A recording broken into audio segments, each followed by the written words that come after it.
Imagine waking up 2 million years ago.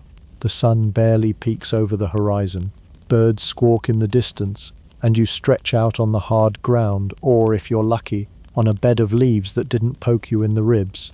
Congratulations, you are Homo erectus, the upright human.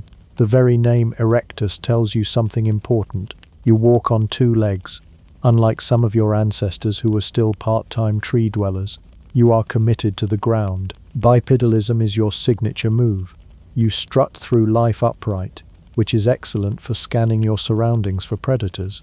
But spoiler alert, it does nothing for your fashion sense. No designer sandals, just bare, calloused feet. Homo erectus lived an astonishingly long time, roughly from 2 million years ago to as recently as 100,000 years ago, depending on where in the world you were. That's a survival streak longer than most species you've ever heard of, including your houseplants, which you probably killed last week. These humans weren't tiny creatures skulking in caves.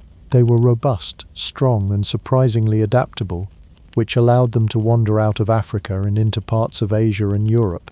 They were the world travelers of prehistory, long before social media travel posts existed. Hello, travelers. Histories do not always need to be boring. You can rest here and listen to hilarious histories to drift off to sleep. Tonight we will explore the topic, why you wouldn't survive as a Homo erectus 2 million years ago, and many more.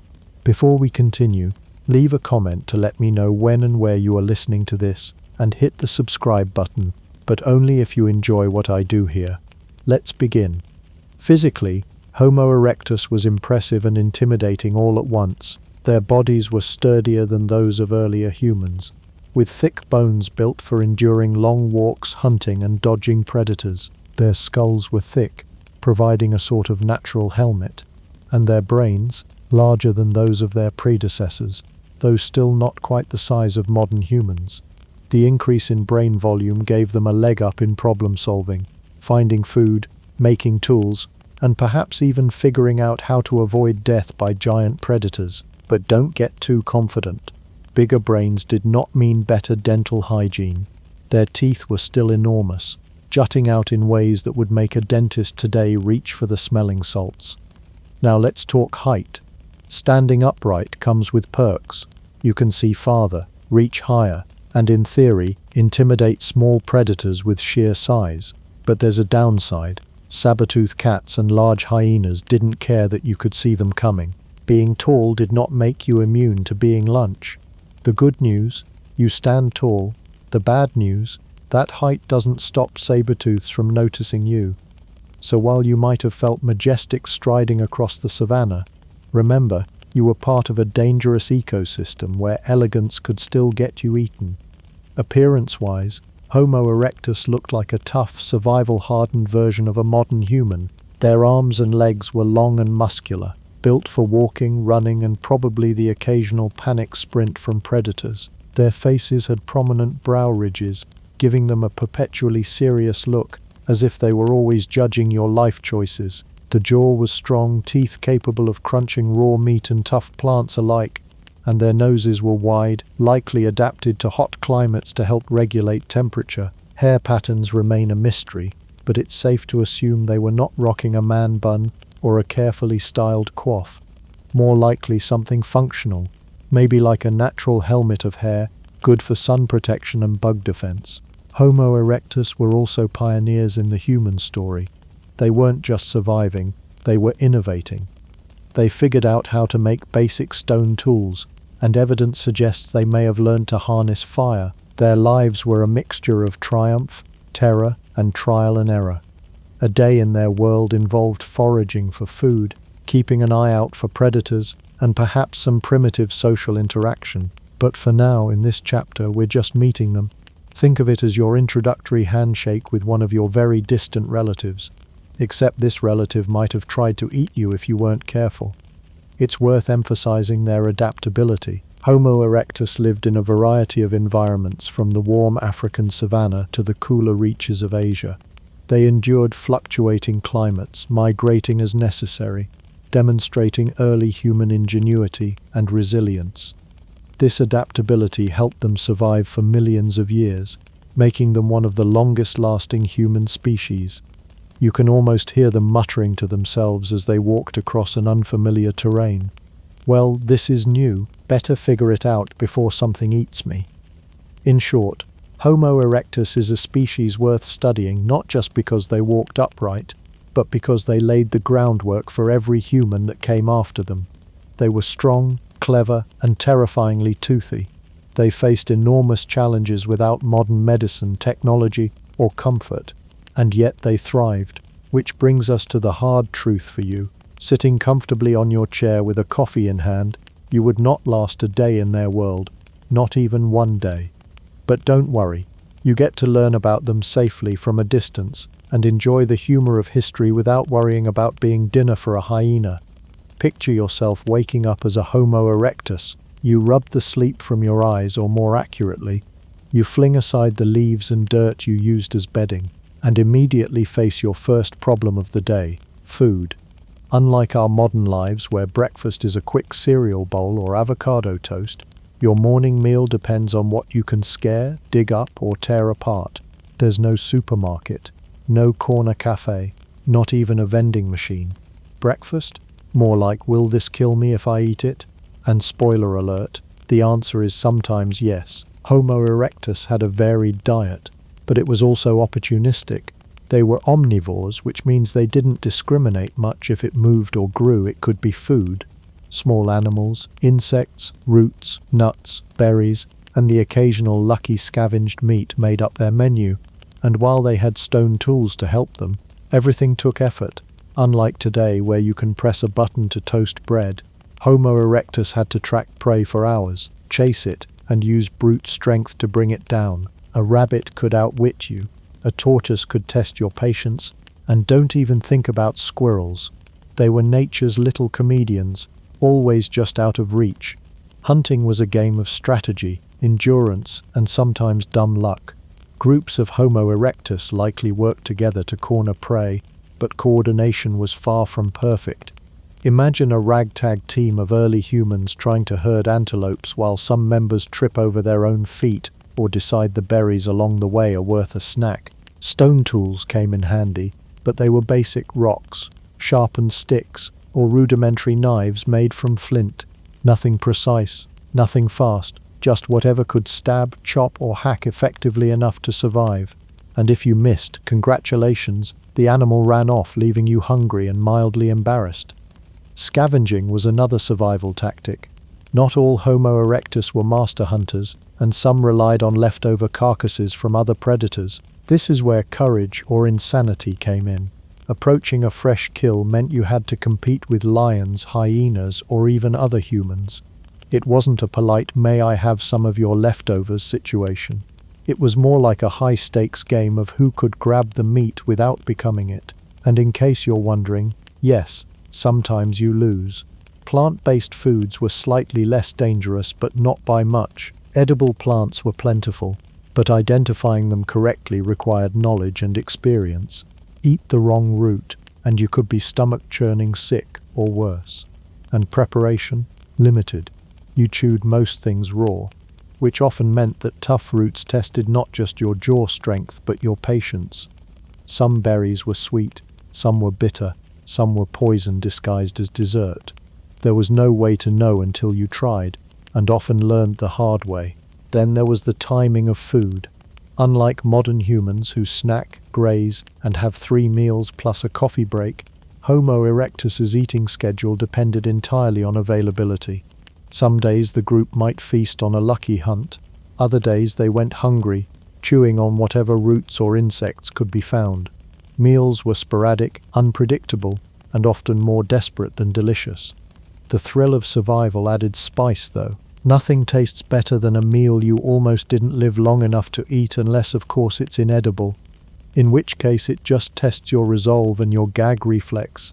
Hydration was also a daily challenge. There was no bottled water, no wells, and no clean streams conveniently filtered for your convenience. Homo erectus relied on rivers, lakes, or collected rainwater, which could be contaminated. Drinking from stagnant water came with risks. Parasites, bacteria, and other microscopic hazards. eager to make your intestines their new home. Every sip was a roll of the dice. And let's not forget seasonal challenges. Plants weren't always in season, and animals migrated or hibernated. Survival meant knowing when to hunt what, where to gather, and how to travel just far enough to find food without getting lost or eaten. It was a constant, exhausting calculation, one that left little time for leisure and absolutely no room for complaining about being hangry. Finally, the social dynamics around food were tricky. Sharing was often necessary because a cooperative group survived longer, but everyone also wanted their piece. Imagine the awkwardness of arguing over a prized root or a freshly caught bird while simultaneously trying not to get bitten by an opportunistic predator. Hunger combined with tension was basically Homo erectus's version of a reality TV show, only with more dirt, rocks, and risk of death. In short, a day in the life of Homo erectus revolved around one main goal: don't starve, don't get eaten, and don't poison yourself. Every bite was earned, every drink risked, and every step had consequences. Modern humans think food delivery is stressful. Try scavenging and hunting your own breakfast while hoping a lion doesn't notice you. By the end of the day, surviving was more about luck, instinct, and endurance than anything else, and even the fittest Homo erectus had days where just making it felt like winning the lottery. So next time you gripe about your breakfast cereal or the line at Starbucks, remember you're alive, well-fed, and nobody is eyeing you as a snack. Homo erectus didn't have that luxury. Their mornings were a mix of suspense, hunger, and mild terror, all wrapped up in a Stone Age survival reality that makes your modern commute look like a spa day. There comes a moment in every species' story where one discovers the magic of fire. For Homo erectus, that moment wasn't just magical, it was terrifying, transformative, and occasionally blister-inducing. Imagine staring at a flickering flame for the first time. Warmth radiates, shadows dance on cave walls, and suddenly the world seems alive, but also very, very dangerous. Because fire, like your last attempt at cooking toast, is great until it sets everything around it on fire. Homo erectus likely learned to use fire between 1.5 and 1 million years ago, making them one of the first humans to harness its power. This wasn't just about roasting meat. Fire provided warmth during chilly nights, allowed protection from predators, and gave them the power to cook food, making previously tough and sometimes toxic plants edible. Suddenly, roots, tubers, and certain meats became easier to chew and digest. And if that doesn't sound impressive, consider this. Without fire, your only options were raw plants, tough meat, and an occasional insect snack. Cooking might seem obvious to us, but to Homo erectus, it was alchemy. They invented fire, but probably also invented the first blisters. Progress is painful. But let's be clear, fire was tricky. Starting it wasn't as simple as rubbing two sticks together like a survival tutorial video.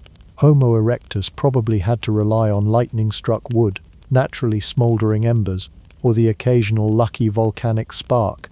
Imagine trying to maintain a flame without matches, lighters, or even a single spark from a flint. You had to protect it from wind, rain, and curious predators who saw your fire as a snack, or maybe a challenge. One misstep, and your home could quickly turn into a blazing inferno. Even once fire was lit, keeping it under control was a skill in itself. Smoke was a constant hazard. Too much, and the cave became a foggy, eye-watering nightmare, leaving everyone coughing, wheezing, and mildly convinced that fire was a conspiracy invented by nature to torture early humans. Too little, and the warmth vanished. The night turned freezing, and the chance of a successful hunt the next day decreased. Maintaining the perfect flame required attention, coordination, and probably a little bit of luck, or as we like to call it today, micromanaging nature. Fire also dramatically changed social dynamics. Suddenly, Homo erectus had a gathering spot, a circle of light in the dark. This wasn't just convenient for warmth, it became a place to socialize, share food, and bond. Imagine small groups huddled around a fire, roasting whatever luck had provided them that day, while trying to fend off mosquitoes, curious predators, and the occasional spark-induced panic. Fire wasn't just survival, it was entertainment. The first joke? Probably something along the lines of "careful," or "this root becomes instant charcoal." And let's talk about cooking itself. Cooking food wasn't just about taste, it was life-changing for digestion. Tough meat that would have shredded your jaw became chewable. Certain plants previously mildly poisonous became safe to eat after exposure to heat. Fire essentially turned dangerous food into edible survival fuel. Yet, there was a catch. Misjudge cooking time, and you had either a raw, indigestible disaster or a pile of charred horror. If modern humans complain about overcooked pasta, just imagine trying to roast a mammoth leg over embers that could vanish in the wind. Fire also came with territorial politics. If one group discovered a flame, others might attempt to steal it. This wasn't a friendly "can we borrow your lighter" situation. This was aggressive early human diplomacy, involving rocks, shouts, and a fair bit of running. Imagine your ancestors sprinting with a burning stick while being chased by a neighbor who thinks fire belongs to them. It was survival meets comedy, dangerous comedy, yes, but comedy nonetheless. Finally, fire changed how Homo erectus perceived the world. Nights were no longer pitch-black voids filled with predators. Shadows danced on cave walls, offering the first flickers of storytelling potential. While we don't know if they told stories in the way we do today, it's easy to imagine early humans gesturing wildly over flames, pointing at shadows, and perhaps inventing the very first scary story just to make dinner more interesting. Fire wasn't just heat and cooking, it was the first glimpse of culture, creativity, and chaos all rolled into one glowing package. So while mastering fire came with burns, smoke, and the occasional furious neighbor, it also represented a monumental step forward for Homo erectus. It was the difference between being constantly at the mercy of the environment and having some control over your immediate surroundings. And while today we take for granted stoves, heaters, and candlelight, Homo erectus stared at that first flicker and probably thought, well, this is terrifying, but kind of amazing. In short, fire was both a tool and a test. It could warm you, protect you, and make food edible, but it could also burn you, smoke you out of your own home, and teach you humility in the harshest way possible. Homo erectus embraced it anyway, marking one of the most significant leaps in human history, and as we look back, we can't help but admire their courage, ingenuity, and the first accidental burns that probably left everyone yelling, coughing, and swearing in proto-language. Imagine being Homo erectus and realizing that you need to eat, build, and survive without the luxury of modern tools. No hammers, no saws, no screwdrivers, no instructions, and certainly no Allen wrenches conveniently labeled "do not lose." Your tools are what the world gives you: rocks, sticks, and a healthy dose of ingenuity. Welcome to Stone Age DIY, where failure often meant hunger, injury, or death. Homo erectus is famous for their first real tools, collectively known as the Acheulean toolkit. These weren't precision instruments, they were rocks shaped by pounding one stone against another until a sharp edge appeared. These edges could chop meat, scrape hides, dig roots, or even smash bones for marrow. Imagine a hammer made entirely out of stone, weighty, unwieldy, and not particularly ergonomic, and yet it worked. Sort of, sometimes. These tools were incredibly innovative for their time, considering there was no YouTube tutorial or tech support. Homo erectus had to experiment, learn, and perfect their craft without a single safety manual. Making a hand axe wasn't a casual afternoon hobby. It was a serious investment of energy, patience, and frustration. Smash the wrong angle, and the stone shatters. Too small, and it's useless. Too big, and it's heavier than your prey. And unlike modern tools, there was no returning them for a refund. One mistake could mean no tool, no food, and a lot of sore hands. Yet the usefulness of these tools cannot be overstated. They were the backbone of survival. Chopping wood for fire, scraping animal hides for clothing, cracking bones for nutrient-rich marrow. These tools transformed Homo erectus from helpless scavengers into versatile, adaptable hunters. They extended the species' reach, allowing them to manipulate their environment in ways no other primate could.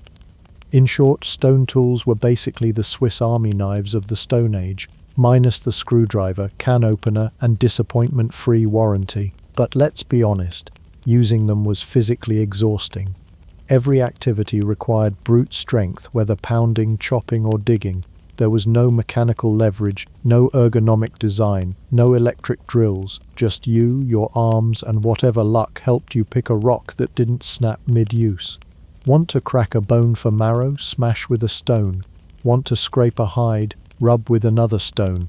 Need to dig up roots? Find the sharpest stick you can lift without breaking your wrist. It was functional, effective, and exhausting, sometimes leaving early humans with sore muscles and bruised egos.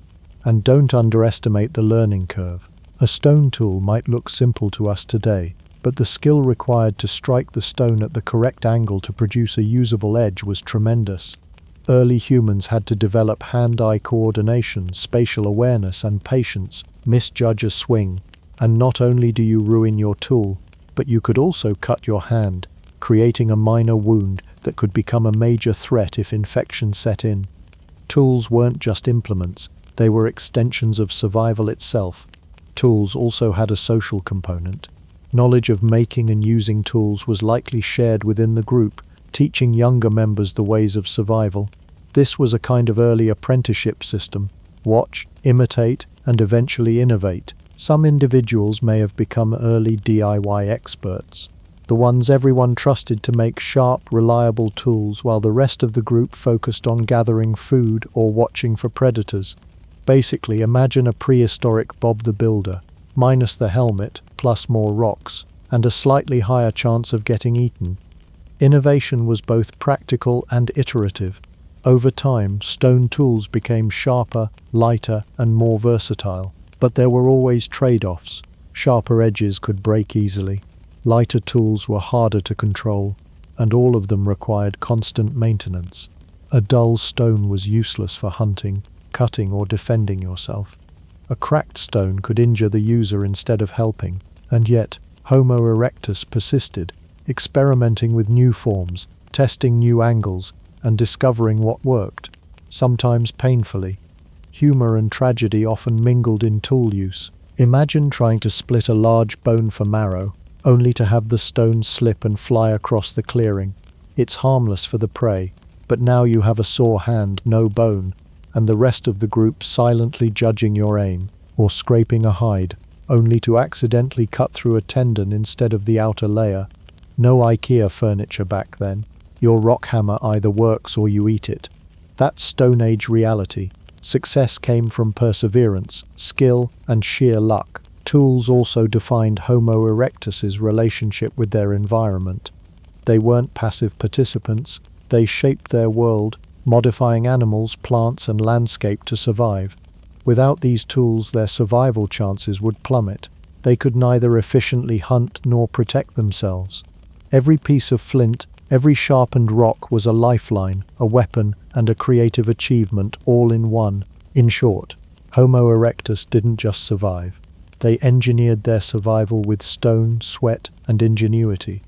Tools were a game changer, but they were also a trial by rock and error. Every strike, chop, or scrape carried consequences. Success meant food, warmth, and protection. Failure meant bruises, hunger, or worse. Yet somehow, against all odds, Homo erectus mastered this rough technology and turned simple rocks into life-saving instruments. And that, dear listener, is why we can safely sit here typing on keyboards while they handled their tools with far fewer options and a lot more danger.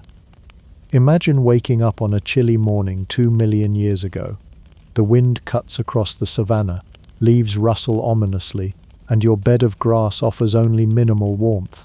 There's no fleece jacket, no thermal underwear, no fancy down coat you can snag from Amazon in 2 days. For Homo erectus, clothing wasn't about fashion, it was about survival. Enter the first attempt at wardrobe innovation, animal hides. Homo erectus didn't have sewing machines, needles, or even thread. Their approach was entirely functional and experimental. They used the materials that nature provided, the skin, fur or hide of animals they hunted or scavenged. A successful hunt didn't just mean food, it also meant warmth. Hide became a blanket, a coat, or a crude wrap, offering protection from wind, cold nights, and the occasional drizzle. Think of it as your first ever DIY jacket, except it smells vaguely of yesterday's dinner, predator sweat, and maybe a little bit of nature. Of course, these early clothes were far from perfect. The fur coats and hides were patched together, sometimes haphazardly, with holes, tears, and rough edges. Imagine wearing a blanket held together with sticks, vines, and sheer determination. Every step a gentle reminder that Mother Nature hadn't invented modern tailoring yet. In fact, a single misstep could turn your coat into a perforated disaster, leaving you shivering and vaguely embarrassed in front of your fellow Homo erectus. Fashion tip: animal hide. Style rating 10/10. Comfort rating also 10/10, if you like bugs crawling in it. Speaking of bugs, let's be honest, these first clothes weren't exactly sterile. Fleas, ticks, and lice found animal hide to be the perfect new home. Wearing one was a commitment to style and a challenge to your tolerance for tiny biting roommates. Modern humans complain about itchy wool socks. Homo erectus? They had entire garments teeming with critters that were essentially doing a prehistoric loyalty check. You wear this hide, we infest it. Deal with it. Yet somehow, despite the discomfort, these early humans persevered. Survival sometimes meant embracing the itchy and the unpleasant, because warmth literally equaled life. The crafting process itself was an adventure. Without needles or thread, hides were draped, tied or stitched crudely using thorns, sinew, or strips of bark. Every garment was custom-made to the wearer's body using trial and error. Some might have had long strips wrapped multiple times to secure a basic tunic, while others simply tossed a hide over their shoulders and hoped it stayed put during a hunt or sprint from a predator. Improvisation wasn't optional. It was the difference between frostbite and breakfast. And it wasn't just cold weather that required clothing ingenuity. Heat, sun, and thorny underbrush posed their own challenges. Wrapping a hide around your torso could protect against scratches, sunburn, and insect bites, acting as a natural armor against environmental hazards. That said, mobility was a constant trade-off. Too many layers, and you're slow. Too few, and you're a walking popsicle or walking mosquito buffet. Every outfit was a careful balance between warmth, protection, and not tripping over your own tail end while running from danger. Interestingly, these clothes may have also had social and status implications. Someone who could secure a large intact hide from a successful hunt might have been seen as more resourceful, skilled, or downright impressive. Hides weren't just functional, they were a badge of competence.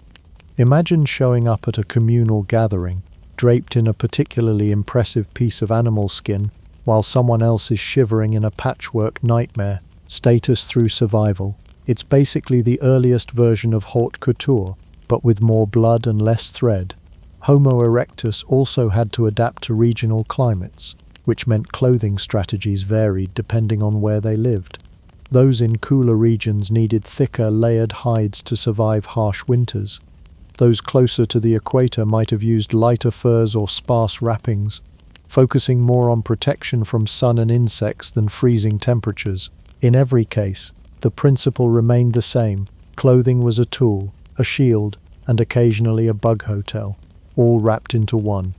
Finally, wearing hides came with its own learning curve. Draping a hide incorrectly could snag on branches during a hunt, slip off while climbing, or leave exposed areas vulnerable to cold.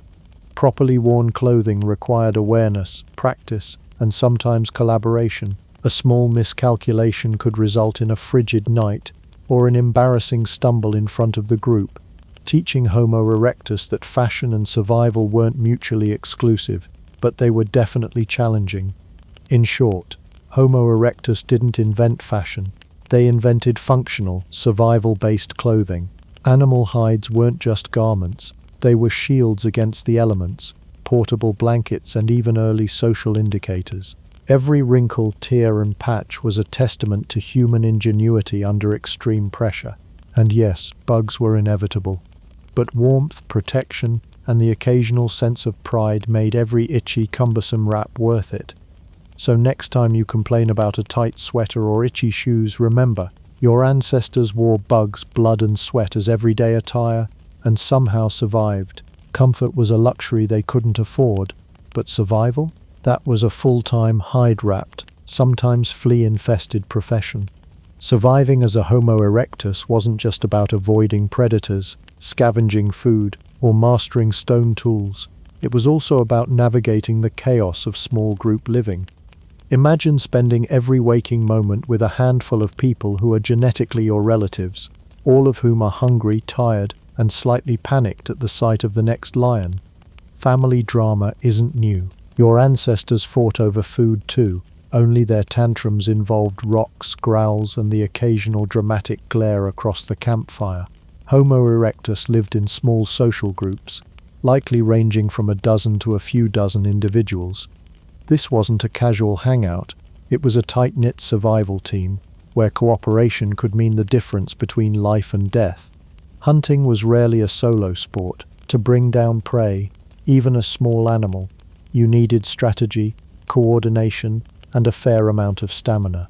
Groups would likely divide roles, some driving prey toward others lying in wait, some keeping watch for predators. It wasn't all organized. Sometimes it was chaotic, noisy, and a little bit comical. Imagine a bunch of humans yelling, waving sticks, and tripping over roots while trying to herd an antelope.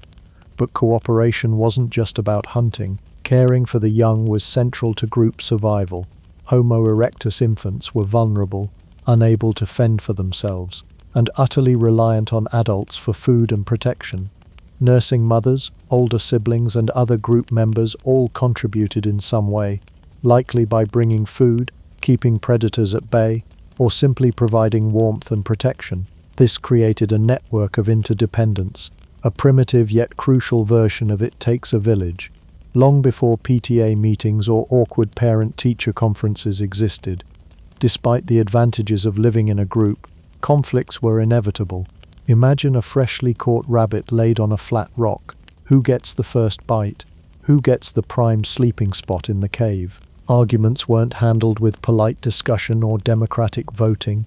They involved grunts, gestures, and occasionally swinging rocks. Sibling rivalry, jealousies over hunting prowess, and disputes over leadership roles were likely daily occurrences. Early humans may have invented the first forms of passive-aggressive staring contests or silent treatments, albeit punctuated by threatening postures and loud vocalizations. Meat sharing was perhaps the most contentious issue. Unlike plants or roots, which could be gathered piecemeal, meat was a finite, highly coveted resource. A successful hunt could spark celebration or chaos. The hunter who actually killed the animal might want the first share. Elders might assert priority. Children would inevitably claim what they could grab. The resulting negotiations were a delicate dance of threats, persuasion, and occasional wrestling matches. Imagine modern office politics condensed into a caveman scenario, with much more fur and significantly fewer chairs. Sleeping arrangements were another battleground. Caves offered shelter, but there were limited prime spots, close to the fire, slightly elevated to avoid dampness, or tucked away in corners safe from predators. Choosing a bad spot might mean freezing through the night, getting soaked from a leak, or waking up to a curious predator sniffing your toes. Naturally, this led to disputes, sometimes subtle, sometimes explosive. Grumbling, nudging, or even a quick shove with a shoulder could escalate into full-blown skirmishes over territory and comfort, all without words longer than a grunt or scream. Social life also included bonding and entertainment, albeit of a survival-flavored sort. Storytelling likely revolved around hunting successes, predator encounters, and warnings about that tree you definitely should not climb. These exchanges reinforced group knowledge, safety protocols, and social cohesion. Humor may have been present too. Accidental slips, funny gestures, and mimicked predator calls could diffuse tension. Homo erectus, despite their harsh reality, likely enjoyed moments of laughter, even if it was tinged with anxiety about the next predator. Hierarchy and leadership probably existed in subtle forms.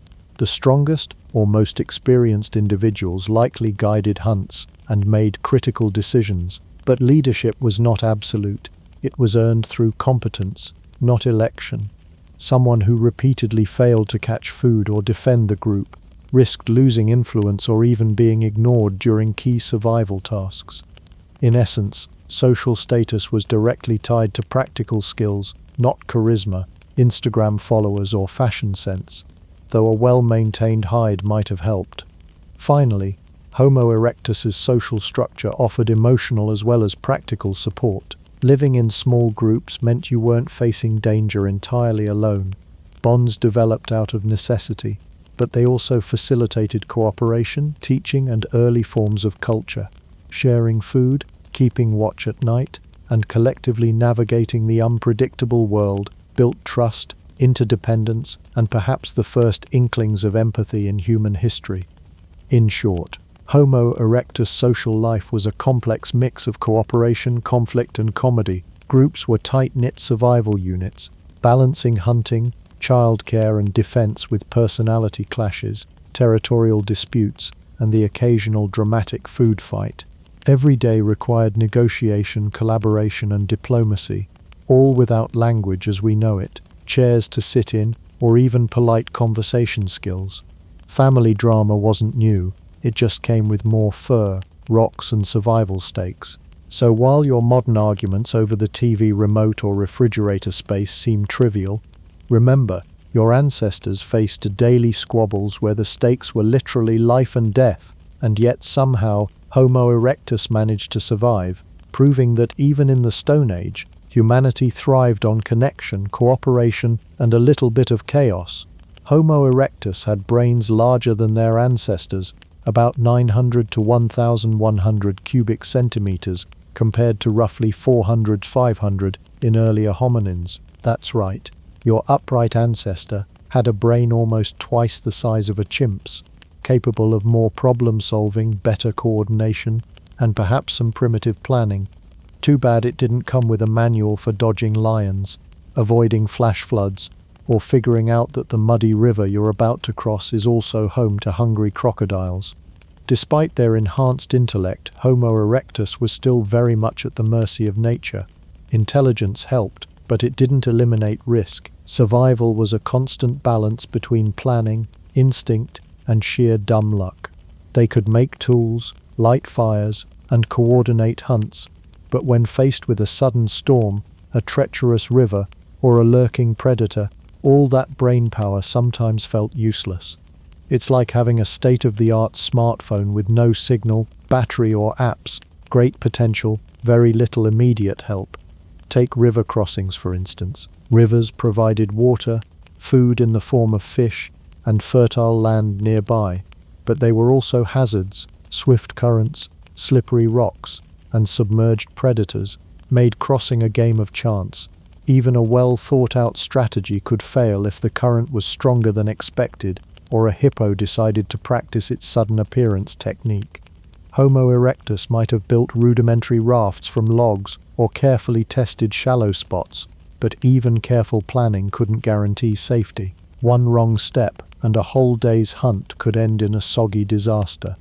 Then there were ambushes by predators.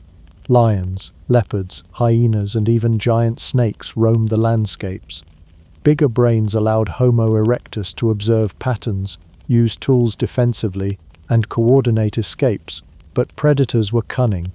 One lion hidden in tall grass could turn a confident hunting party into a frenzied scatter of panicked humans, and while they could throw rocks, use spears, or light a fire, sometimes brains only helped you scream louder while running.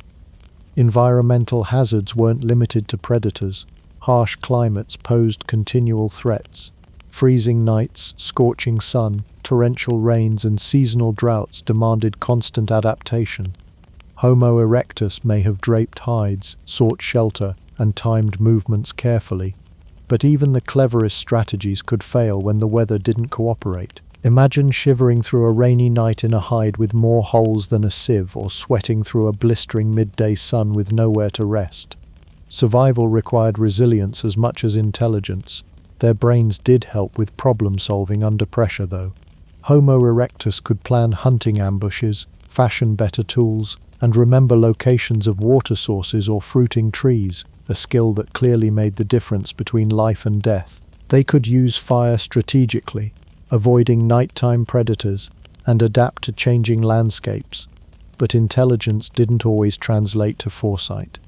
They might recognize a threat, but executing an escape or solution still demanded stamina, courage, and nerves of steel.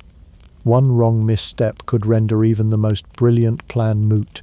Cognition also extended to risk assessment and group strategy. Traveling together allowed Homo erectus to outmaneuver predators and share responsibilities, such as sending someone to check water sources while others hunted.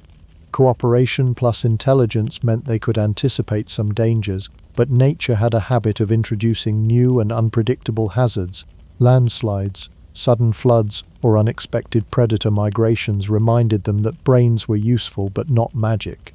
Even basic survival tasks demanded careful thinking. Finding edible plants, navigating terrain, and remembering safe paths all required spatial reasoning. Selecting the right tool for the job involved trial and error and foresight. Even something as simple as roasting meat to avoid disease required calculations, timing, proximity to flames, and ensuring predators didn't notice your feast. Homo erectus may have had bigger brains than chimps, but smarter doesn't always mean safer. Humor likely helped in coping with environmental stress. Imagine an exhausted hunter, drenched by rain, tripping into a mud puddle while trying to escape a predator. Survival demanded creativity. Yes, but probably also laughter, even if it was just nervous chuckling or sarcastic grunting to diffuse tension. Life in the wild was brutal, but moments of levity likely made the grind slightly more bearable. In short, Homo erectus's brain was a powerful tool, but one meant to complement, not overcome, nature's challenges. Bigger brains allowed for problem solving, planning, cooperation, and tool use. But the unpredictability of rivers, weather, and predators meant that intellect could only do so much. Survival was a constant negotiation between intelligence and the raw, untamed environment, a game of quick thinking, adaptability, and occasional dumb luck. So yes, your ancestor had a brain larger than a chimp's. That doesn't mean every day was easy. It meant that every river crossing, every hunt, and every storm required more than smarts. It required courage, skill, and a willingness to learn from mistakes. If brains were a manual for survival, Homo erectus was still reading the first few pages while lions prowled the margins. Your brain is bigger than a chimp's. Too bad it doesn't come with a manual for dodging lions. And yet somehow they persisted, adapting, surviving, and laying the groundwork for every human who followed. Life as a Homo erectus wasn't just a test of strength, speed, and ingenuity. It was also a battle against an invisible army of germs, parasites, and microscopic nastiness. Without antibiotics, antiseptics, or even basic hygiene practices, a simple scrape could spiral into a serious, potentially fatal infection. Welcome to the original gross factor, where survival didn't just depend on avoiding predators, it depended on surviving your own bacteria and bugs. The first thing to understand is that injuries were extremely dangerous. Cutting yourself while butchering meat, scraping a knee while running from a predator, or even a thorn prick while collecting roots, could open the door to infection. Minor cuts, which today might be a brief inconvenience, could turn deadly if bacteria took hold. A small wound might fester for days, swelling, turning red, and oozing in ways that would make any modern human squeamish. Without treatment, these infections could spread systemically, weakening the individual to the point that even a minor predator encounter could become fatal. Parasites were another relentless threat. Fleas, ticks, lice, and intestinal worms thrived in the warm, humid environment of early human habitats. Clothing made of animal hides was cozy, yes, but also a mobile hotel for countless critters. Ticks could latch onto exposed skin, spreading diseases we are only now beginning to understand, multiplied in hair and fur, causing constant irritation, itching, and secondary infections from scratching. And worms, Well, worms quietly feasted on intestines, absorbing nutrients that Homo erectus desperately needed. The good news, you're alive. The bad news, so are the ticks, lice and worms. Foodborne illnesses were another hidden danger. Meat and plants could harbor bacteria, parasites, or toxins, especially when eaten raw or undercooked. Cooking over fire helped reduce risk, but without precise control over temperature and time, some meals remained hazardous. A small miscalculation might mean consuming partially contaminated meat or moldy roots, leading to diarrhea, vomiting, or worse. Eating wasn't just about calories, it was a gamble, a culinary Russian roulette, where even success required careful observation and a bit of luck. Homo erectus also had no understanding of germs, so their responses to illness were limited. There were no bandages soaked in antiseptic, no herbal remedies guaranteed to work, and certainly no hospitals. Treatments were rudimentary, perhaps rinsing a wound in water, covering it with leaves, or relying on the body's immune system to handle the problem. Survival depended on resilience, luck, and natural healing, and every injury carried a mental checklist. Is it minor? Can I survive this? How long until I can hunt again? Even small environmental interactions could bring health risks. Standing water, where the group might drink or bathe, could be a breeding ground for bacteria and parasites. Cuts or open sores exposed to soil or river water increased infection risk. Sleeping on animal hides while warm brought additional exposure to fleas and lice, and the group dynamic didn't eliminate risk. Disease could spread quickly among closely packed individuals, especially if someone was already weakened by injury or parasite infestation. Homo erectus also experienced chronic minor ailments that would seem unbearable to modern humans.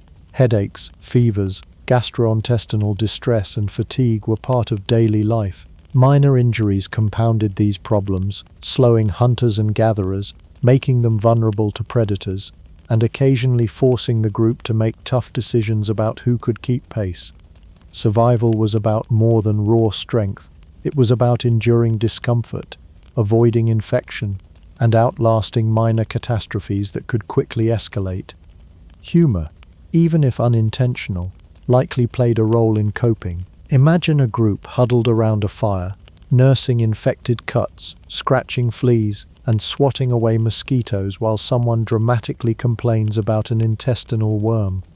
Laughter, grim or genuine, may have offered psychological relief, a momentary escape from the relentless grind of survival. It's hard to imagine modern humans feeling sympathy, but Homo erectus probably shared a grim sense of humor about their daily annoyances, recognizing that a little laughter might make the next bite of raw meat slightly more tolerable. Finally, disease and parasites shaped human behavior and innovation. The constant threat of infection may have encouraged cleaner habitats, avoidance of certain water sources, and experimental use of natural materials for wound care. In other words, survival pressures drove not only physical and cognitive evolution, but also early forms of health-conscious behavior, even without a single germ theory in sight. In short, Homo erectus lived with the constant presence of unseen threats. Every cut, every meal, and every bite of insect-ridden hide carried risk. Parasites, infections, and disease were silent predators, often as deadly as lions or crocodiles. And yet, they persisted. They endured scratches, bites, infestations, and fevers, demonstrating that survival wasn't just about strength or intelligence. It was also about resilience, endurance, and a surprisingly high tolerance for grossness. The good news? You're alive. The bad news? So are the ticks, lice, and worms. It's a harsh reality, but a testament to the stubbornness, ingenuity, and grit that allowed Homo erectus to survive for millions of years in a world that was far less forgiving than our modern, sanitized lives. If you think your morning commute is rough, spare a thought for Homo erectus. Unlike us, they didn't have subways, trains, or even paved roads. Their daily travel sometimes spanned hundreds or even thousands of kilometers as they migrated out of Africa and into Asia and Europe in search of food, water, and more hospitable climates. Picture a group of humans carrying a few stones wrapped in animal hides, dodging predators, and navigating entirely unfamiliar landscapes. It's basically the ultimate prehistoric road trip without maps, GPS, or bathrooms. Think your commute is long? Try walking thousands of kilometers with rocks in your pocket and a saber-tooth on your tail. Migration was driven by necessity. Africa's climate shifted periodically, pushing Homo erectus to explore new territories for resources. Following animal herds, seeking water, or escaping droughts, they ventured into uncharted lands. Every step outside familiar terrain carried unknown risks and surprises. Strange plants, new predators, treacherous terrain, and sudden weather changes. Unlike staying in a single region, migration demanded flexibility, observation, and rapid problem-solving. Each new landscape was essentially a pop quiz in survival, and failing meant hunger, injury, or worse. New climates posed immediate challenges. Moving from the African savanna into temperate or colder regions of Eurasia meant coping with temperature extremes, snow, ice, and seasonal changes they had never encountered before. Without insulated clothing, shelters, or controlled fires, nights could be freezing, days could be bitterly windy, and resources could vanish under layers of frost. Water might freeze, and animals might migrate elsewhere, leaving humans to rely on less familiar and often less reliable food sources. A well-hunted gazelle in Africa might be replaced by a spindly rabbit or frozen fish. Less nutrition, more effort, same risk. Predators also varied by region, and Homo erectus was suddenly faced with fauna that didn't recognize their presence.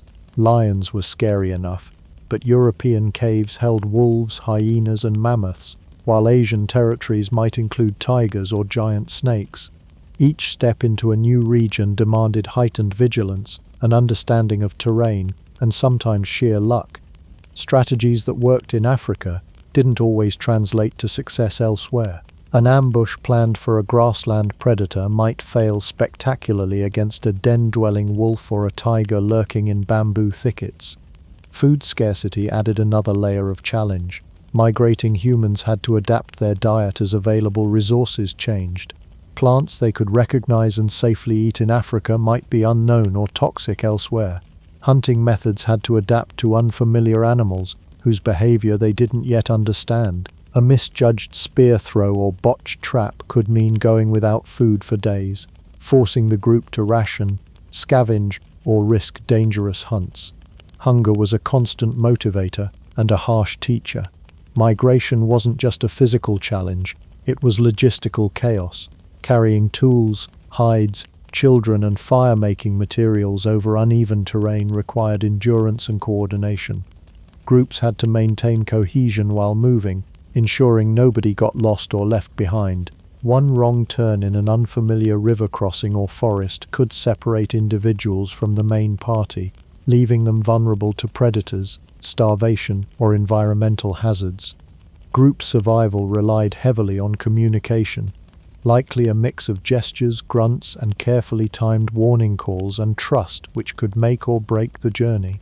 Even navigating rivers, mountains, or deserts during migration demanded ingenuity. Without bridges or paths, early humans had to identify shallow crossings, natural fords, or safe mountain passes.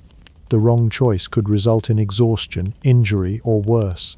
Imagine wading across a freezing river with strong currents while balancing stones, children, and precious food supplies, all while listening for the unmistakable roar of a predator. Every day on the move was a blend of exercise, strategy, and prayer.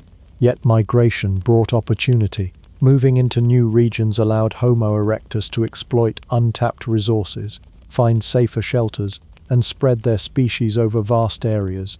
New environments encouraged innovation, from adapting hunting tools to developing better fire techniques or experimenting with new hide clothing. Each successful adaptation increased survival odds and enhanced group knowledge, ensuring that lessons learned in one territory could be applied in the next. Migration wasn't just survival, it was a catalyst for evolution. And let's not forget the humor, or at least the absurdity of the journey. A long trek might include slips into mud, tripping over roots, awkward encounters with animals, and sibling squabbles over food or prime resting spots. One can imagine prehistoric parents muttering, "If we survive this trip, we deserve medals, or at least a fire-heated cave and a few uninterrupted hours of sleep." Despite danger and discomfort, persistence was key. Adapt, endure, and keep moving, because standing still in a new land often meant death. In short, Homo erectus migration was a monumental feat of endurance, adaptation, and navigation.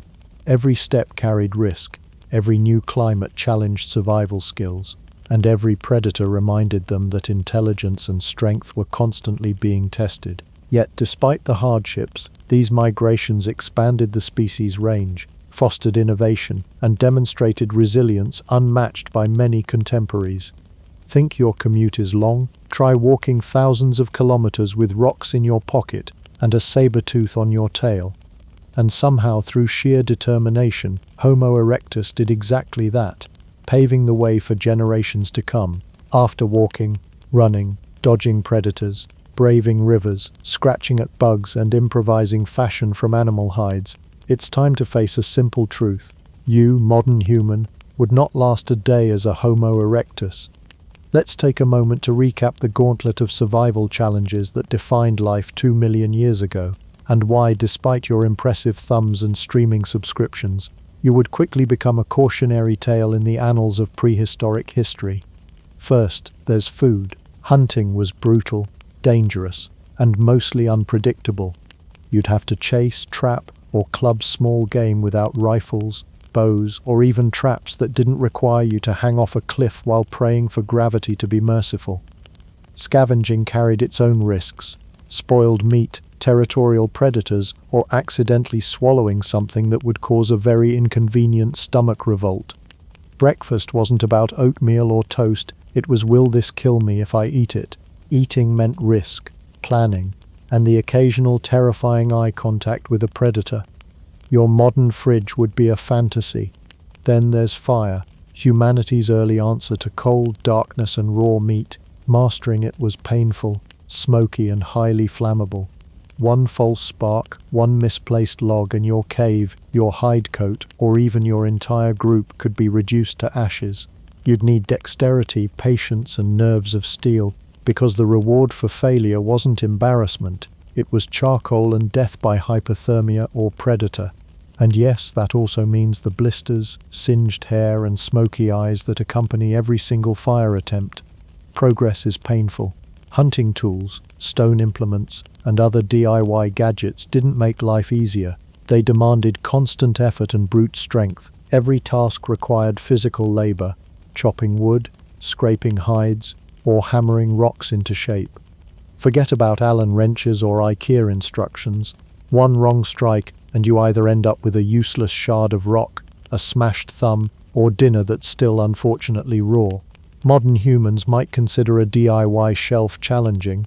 Homo erectus faced a lifetime of perpetual construction projects, with the occasional predator reminder that failure wasn't optional.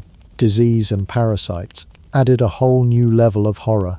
Cuts turned into infections, fevers could linger for days, and lice, fleas, and intestinal worms were constant companions. Medicine didn't exist. Clean water didn't exist. Your immune system? Hope it's good. One sneeze, one scratch, or one contaminated sip of river water could spell disaster. The good news? You're alive. The bad news? Ticks, worms, and unseen microbes are thriving alongside you. Social dynamics weren't a vacation either. Homo erectus lived in tight-knit groups, where cooperation was essential, but so were arguments over prime sleeping spots, the first bite of meat, or leadership decisions. Group survival relied on teamwork, but also negotiation, intimidation, and conflict resolution without words longer than a grunt. One poorly timed gesture, and you might find yourself sleeping outside the cave or negotiating territory while predators circle nearby. Family drama wasn't new, it just involved more rocks and sharper teeth. Migration compounded the chaos.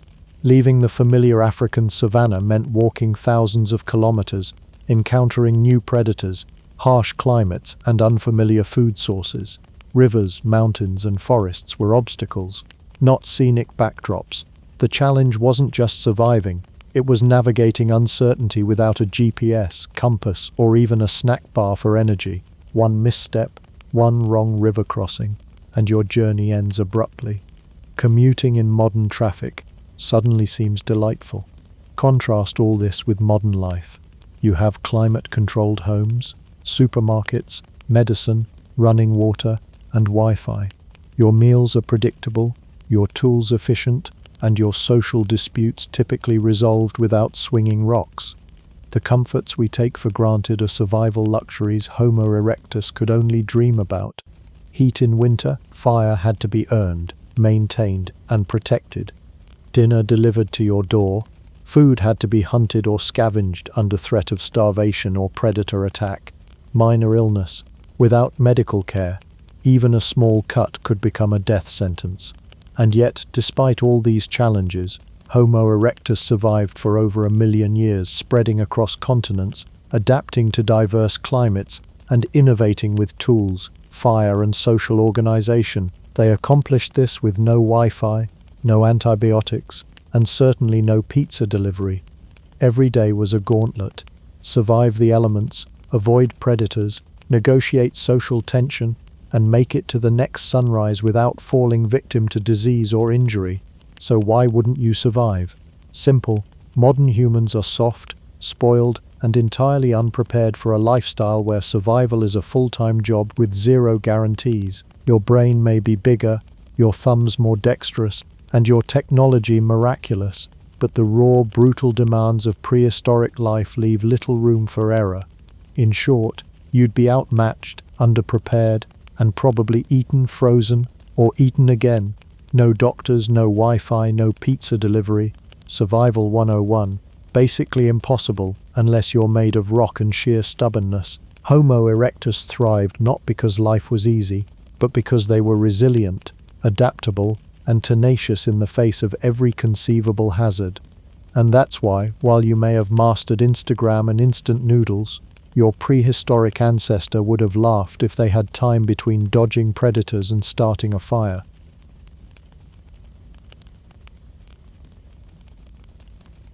Imagine stepping into a world where the soundtrack isn't honking traffic, but the steady hum of cicadas, howler monkeys auditioning for a heavy metal band, and a humid breeze thick enough to drink. Welcome to the lowland tropics of Mesoamerica. Modern-day southern Mexico, Guatemala, Belize, Honduras, and a chunk of El Salvador, where the Maya built an entire civilization out of limestone, maize, and audacity. From about 2000 BCE to 1500 CE, the Maya thrived in an environment many outsiders would call inhospitable, and the locals simply called home. Picture a region so lush that vines try to colonize your breakfast bowl. Yet amidst all that chlorophyll chaos, they carved cities, erected pyramids, and created the kind of monumental art that still makes archaeologists cancel vacations. Take Tikal, in modern Guatemala, an urban center bristling with temples piercing the canopy like stone spears, plazas wide enough to host a jungle-themed rock festival, and palaces where kings debated taxes, war, and whose headdress was the most intimidating. Farther north, Palenque in Chiapas unfurled terraces and stucco reliefs as if the rainforest decided to grow masonry. Copan, tucked into western Honduras, became a sculpture gallery in limestone stelae so intricately carved you half expect them to blink. And these cities didn't just pop up overnight. The Maya coaxed them out of the wilderness stone by stone, plaza by plaza. Where others saw impenetrable jungle, the Maya saw a blank canvas with excellent rainfall and free macaws for background ambience. The result was an urban landscape so dense that modern LiDAR scans reveal entire forgotten neighborhoods under the vines. Proof that the rainforest is basically a historical hoarder's attic. Now, being surrounded by green doom doesn't automatically make you a math prodigy. The Maya managed that trick on their own. Long before medieval Europeans were still debating whether zero was heretical, Maya scribes had invented and casually used zero, a symbol so powerful it lets accountants sleep at night. Their base 20 numbering system, because fingers and toes deserve equal respect, let them track astronomical cycles with precision that leaves your smartphone calendar muttering, "respect." Their calendar was a cosmic Swiss watch carved into stone, while your phone panics at leap years. The Maya harmonized solar, lunar, and Venus cycles into an elegant, terrifyingly exact system. When they said the next solar eclipse was due, you could probably bet your cacao beans on it. Speaking of writing things down, the Maya weren't content with tally marks on bones. They developed a full hieroglyphic writing system, a mix of phonetic signs and logograms, making them one of only a handful of ancient cultures to independently invent writing. They inscribed histories, rituals, and maybe the occasional royal eye roll on stelae, codices, and temple walls. Thanks to those glyphs, we know kings boasted, nobles schemed, and scribes probably complained about cramped wrists. If you're wondering why this matters, think of the setting. The Maya didn't have iron tools, wheels, or a reliable llama delivery service. Yet they raised pyramids so steep your Fitbit would faint halfway up. They tracked celestial motions without telescopes, built reservoirs without steel, and produced art detailed enough to make Renaissance sculptors blush.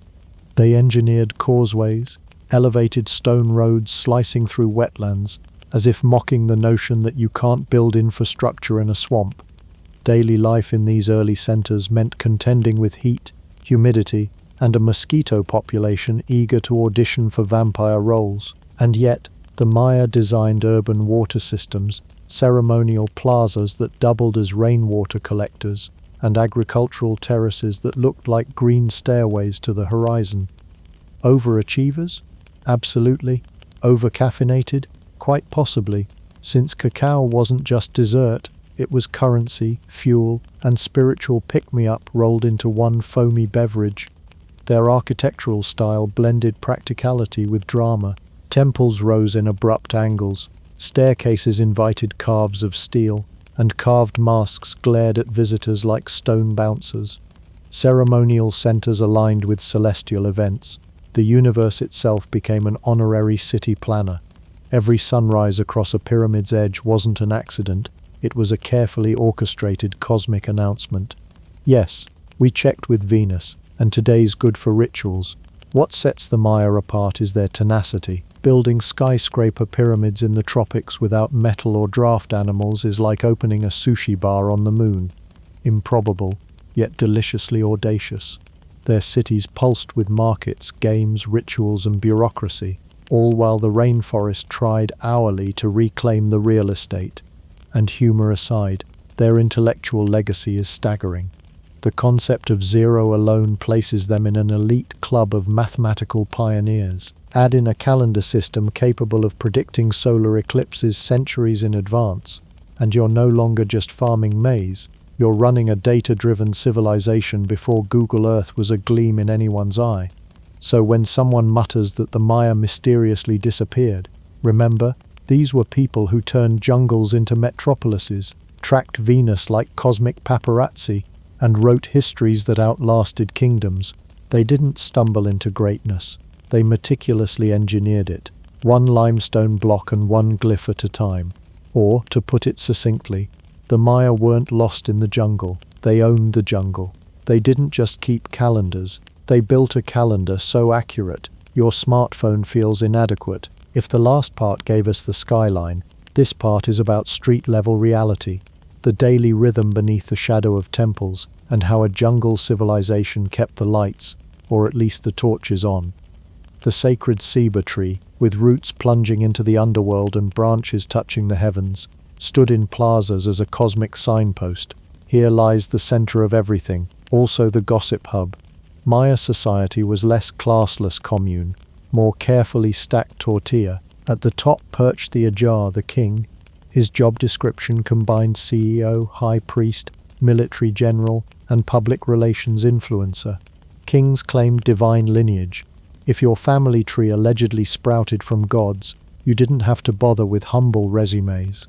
Beside the Ajar, queens and royal heirs performed ceremonies, hosted alliances, and kept dynastic intrigue alive and kicking. Beneath the royal couple strutted the nobility administrators, war captains, and landholders who knew which fork to use at a maize-based banquet. Spoiler, the answer is your hands. They controlled trade routes, levied tribute, and scribbled their titles on stone monuments with all the subtlety of a neon billboard. Then came the scribes and artisans, highly skilled, slightly ink-stained individuals. Literacy wasn't universal, so being able to etch a king's glory in hieroglyphs guaranteed job security. Sculptors, jade carvers, and muralists transformed limestone and stucco into PR campaigns that still impress 12 centuries later. Below that broad middle tier stretched the farmers, labourers, and craftsmen, the hands and sore backs behind the glitter. They built the terraces, hauled the stones, and raised the maize that literally fueled the entire hierarchy. Not serfs exactly, but not invited to the Royal Calendar Accuracy Appreciation Gala either. Or as a quick punchline puts it, your status was clear. Some people got gold, others got corn blisters. If the social ladder defined who you were, maize defined what you were. The Maya believed humans were formed from corn dough in the creation story. You weren't just eating lunch, you were reaffirming cosmic identity. Fields of maize waved like golden sea, accompanied by beans and squash in an agricultural three-way known as the Mesoamerican Trinity. These crops delivered carbohydrates, protein, and a sense that the gods still liked you. Tortillas, tamales, atole, a warm maize drink. Corn slipped into every meal like a beloved relative who always happens to be in the neighborhood at dinner time. Without maize, kings lost taxes, priests lost offerings, and breakfast became existentially awkward. And if corn was the staff of life, cacao was its velvet robe. Beans fermented, roasted, and whipped into frothy chocolate drinks signaled status. Commoners drank plain maize gruel. Elites sipped liquid ceremony. Imagine a cafe menu where the top line reads, chocolate, sacred, status confirming, slightly bitter, like politics. Away from temples, most people lived in pole and thatch houses, oval or rectangular, perched on low stone platforms to escape both flooding and meddlesome insects. Well, some insects, the tropics is generous. Hammocks hung like fabric commas between posts, doubling as beds and chairs. Family compounds clustered around shared courtyards where kids chased turkeys and elders retold creation myths that began long before your chores. Markets bustled at plaza edges, stalls heaped with obsidian blades, salt cakes, cotton textiles, pottery, and the occasional pet parrot for that splash of exotic flair. Bartering dominated. Cacao beans jingled as pocket change. Picture the chatter. 2 turkeys for a jade bead. Throw in some chilies and we've got a deal. Public life swirled around rituals. Priests choreographed offerings to gods of rain, maize, and death, because every party needs that one morbid guest. Seasonal festivals included processions, incense thick enough to stun mosquitoes, and music from turtle-shell drums. Kings used these spectacles to flex legitimacy. See, I bleed for the gods, now please pay your taxes. War and tribute reinforced pecking order. Neighboring city-states eyed each other's cornfields like rival food trucks. Soldiers bore obsidian-edged macuitl clubs, wooden paddles that turned volcanic glass into medieval chainsaw vibes. Conquests meant captives, and captives could mean sacrifices, political leverage, or the next big trade negotiation chip. No survey of Maya life skips the ball court. Imagine a stone-lined alley, sloped walls, and a rubber ball heavier than your ego. Players kept it airborne using hips, thighs, and knees. No hands allowed. Score by bouncing it through a vertical stone ring set alarmingly high. Fans shouted, wagers flew, and sometimes the stakes weren't beer money. Captured nobles might retire permanently after the final whistle, hence the quip, Maya ballplayers didn't dive for penalties, they dodged for survival. The game wasn't weekend entertainment, it symbolized cosmic struggles, day versus night, life versus death. Winners or losers, depending on the myth and the decade, could be sacrificed, which sounds like the worst post-match award ceremony in history. Between rituals and markets, the average farmer's week balanced milpa agriculture slash-and-burn fields rotated for soil health with household chores, weaving cotton, carving gourds, repairing tools. Evenings meant communal meals, stories around a hearth, and that primal satisfaction of still having all limbs after a ball game. Despite hierarchy, There's evidence of resilience and pragmatism, trade networks humming across hundreds of kilometers, craft specialization sprouting wherever obsidian, salt, or jade beckoned. Beneath the crowns and pyramids lived an economy flexible enough to handle both bumper harvests and awkward family drama.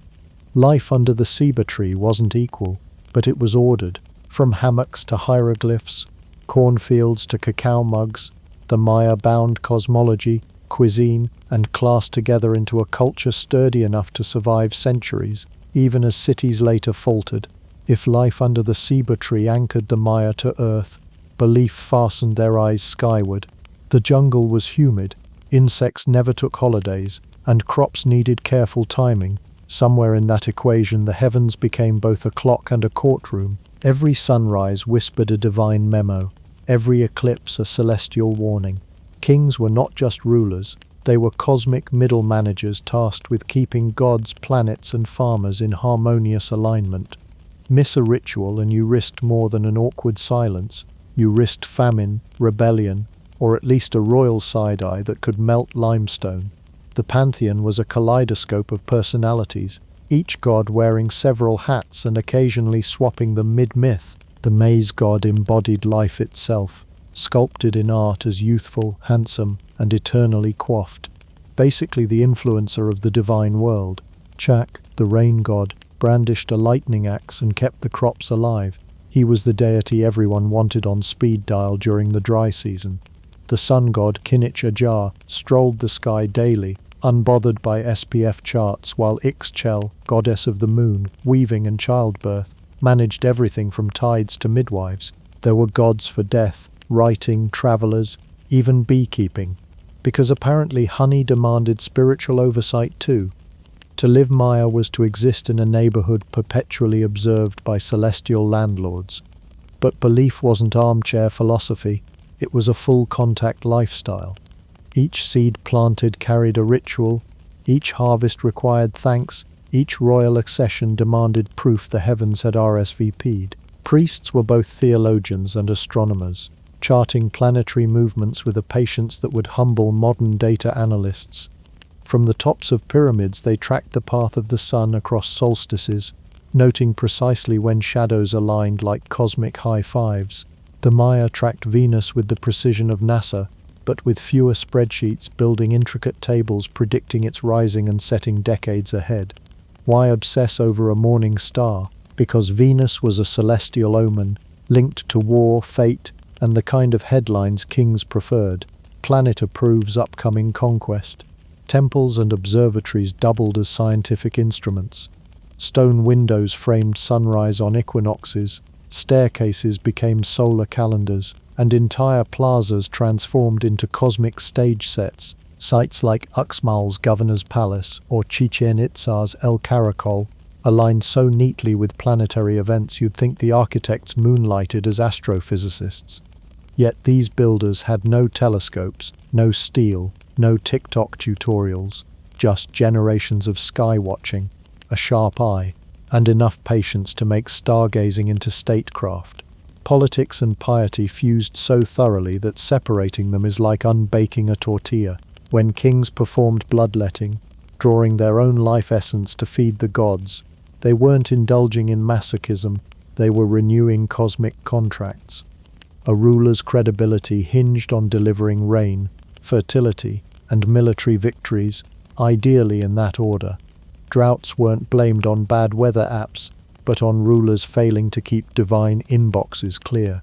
Public ceremonies featuring incense, music, and dramatic speeches told commoners, "Relax, the heavens are pleased, your corn is safe, fail," and you invited whispers about divine displeasure, whispers that could snowball into coups. Ritual calendars turned time itself into a holy ledger. The 260-day sacred cycle meshed with the 365-day solar year, creating intricate patterns guiding marriages, plantings, wars, and when to politely avoid major surgery. Priests interpreted these cycles, turning celestial events into civic instructions. A solar eclipse might signal the need for additional offerings, while a Venus rising could prompt war drums. This wasn't random superstition, It was a structured worldview where cosmic rhythm dictated civic order. Astronomy also spiced up festivals. Imagine thousands gathering in plazas while priests mark the exact moment the sun pierces a temple door, casting a serpent-like shadow slithering down the pyramid steps. Cheers erupt, drums thunder, and somewhere a king smiles. Reassured, the heavens haven't issued a performance warning. These alignments weren't decorative accidents, they were boardroom presentations to the gods, ensuring that sowing, harvesting, and royal bragging rights stayed synchronized. For the average farmer, celestial drama filtered down into daily chores. The appearance of the Pleiades might nudge you to sharpen your planting sticks, while the first thunder of the rainy season confirmed Chekic's RSVP. Stories wrapped the science, transforming seasonal cues into divine whispers. Myths traveled faster than gossip. Elders recounted how the hero twins outwitted the lords of death, why the sun rises where it does, and why forgetting an offering could invite cosmic side effects. All this meant the sky wasn't a passive backdrop but a partner. Temples didn't just point upward, they stitched villages into the fabric of eternity. To gaze at a star was to check tomorrow's weather, war schedule, and spiritual credit score simultaneously. A king ignoring these signs risked looking like a monarch with no Wi-Fi, disconnected, unreliable, possibly doomed. So while limestone cities may have roots in river valleys, their ambition stretched far beyond treetops. To the Maya, the heavens weren't distant, they were next door, ever vigilant, occasionally temperamental, and always in need of carefully timed respect. Politics, planting, even war marched to an astronomical drumbeat, every beat reminding rulers that power wasn't merely inherited, it was earned under the watchful eyes of gods and galaxies alike. In short, miss a ritual, and you risk a drought, or at least a royal side-eye. For 2 centuries, the Maya world glimmered like obsidian under sunlight, cities sprawling, dynasties multiplying, and trade humming from Caribbean coast to highland ridge. Yet, even in the glow of grandeur, cracks snaked quietly through the limestone. Between roughly 600 and 800 CE, the lowlands reached a fever pitch of construction, population, and ambition. From a distance, it looked like perpetual victory. Up close, the jungle whispered, "You're pushing it." Urban centers such as Tikal, Calakmul, and Copan expanded faster than a rumor about royal scandal. Temples sprouted terraces, causeways crisscrossed wetlands, and plazas widened to host ever larger festivals. Archaeologists estimate some city-states packed tens of thousands within a few square kilometers, while rural hamlets filled the gaps, turning once wild rainforests into checkerboards of maize fields and reservoirs. Farmers carved hills into terraces, drained swamps into gardens, and stretched irrigation farther with each hungry generation. For a time it worked brilliantly. Every harvest a vote of confidence from the gods, every new pyramid a limestone trophy proclaiming destiny fulfilled. But paradise has carrying capacity. Intensive milpa agriculture, the slash-burn plant repeat system, relies on letting land rest. Too many mouths meant too little fallow time. Topsoil thinned, nutrients fled, and farmers responded by pushing deeper into the forest, felling hardwoods that had shaded jaguars for centuries. Charcoal traces in ancient pollen cores testify to burning on a scale that made woodpeckers consider relocation. Hillsides stripped of canopy bled sediment into lowland rivers, clogging canals and reservoirs painstakingly dug in previous generations. When your jungle starts resembling Swiss cheese, it's time to worry. Population growth compounded the tension. More people demanded more maize, more water, more everything. Storage pits brimmed with expectations. A dry season that once passed unnoticed now gnawed at reserves. Elites compensated by demanding increased tribute, recruiting labor for even grander temples, and promising divine favor in exchange for patience. Political speeches soared, granaries did not. Meanwhile, city-states eyed one another's prosperity with sharpened obsidian. Old trade partners became rivals when resources thinned. Glyphs carved on stello trumpet wars as proudly as weddings. We captured their lord, We burned their town. Also, we looked fabulous doing it. Warfare in the classic era was not casual raiding. It was calculated chess across limestone boards. Captives fed both ritual and diplomacy. Trophies validated kingship, and alliances shifted as readily as a jungle breeze. A victorious ruler staged elaborate ceremonies parading chained nobles, signaling to the crowd that cosmic order still favored their city. Yet every battle bled resources, redirected labor, and left fields untended. Rivalry bred escalation. Defensive walls sprouted, fortifications gnawed at farmland, and trade routes tangled as merchants gambled on which road was safe this moon. Nobles negotiated marriages as if drafting sports teams, forever hedging bets, classic-era politics. Everyone wanted to be king. Nobody wanted to pay for roads. Urban life itself became unwieldy. Reservoirs needed constant maintenance. Plazas demanded sweeping. Temples consumed stone and manpower. Kings, eager to immortalize reigns, commissioned ever taller pyramids and ever longer inscriptions. Labor drafts swelled, commoners muttered, social contract frayed under the strain of perpetual monumentality. Where once a temple crowned civic pride, by the 8th century, a new construction might spark sighs. Another stairway. My shoulders still hurt from the last. Trade also strained. Obsidian quarries in the highlands, jade mines and coastal salt flats all felt the tug of swelling demand. Caravans lengthened, porters groaned beneath cotton, cacao and ceramics. Banditry rose on remote causeways. Every resource mile had to justify itself in blood, sweat or diplomatic maneuvering. Behind these practical woes lurked an ideological tremor. If kings promised abundance via divine connection, repeated shortages eroded faith. Priests recalculated auspicious dates. Rulers staged increasingly theatrical bloodletting to prove devotion. Spectacle filled plazas, but empty larders spoke louder. Farmers gauged drought-streaked skies and wondered whether royal omens had expired. Archaeological layers reveal curious pauses in construction, sudden fortifications and signs of hurried abandonments at some sites by the late 8th century. Murals once trumpeting victory show hurried defacement. Glyphs shift tone from exuberant boasts to terse notices. An empire of emojis turning from party hats to warning signs. None of this was apocalypse yet. Cities still thrummed, trade still pulsed, and maize still sprouted when rains complied. But beneath the ceremonial veneer, stress radiated outward like cracks in sun-baked plaster. Ecological buffers narrowed, rivalries sharpened, and every planting season felt like betting civilization on a roll of climate dice. The classic world had not fallen, but the seeds of decline lay scattered among overtaxed soils and overbuilt plazas, waiting for drought or discord to germinate them. The brilliance of the Maya had not dimmed. It had become overextended, like a candle blazing so brightly it scorches its own wick. Within another century, abandonment and migration would sweep through these great stone metropolises, leaving vines to reclaim royal courts.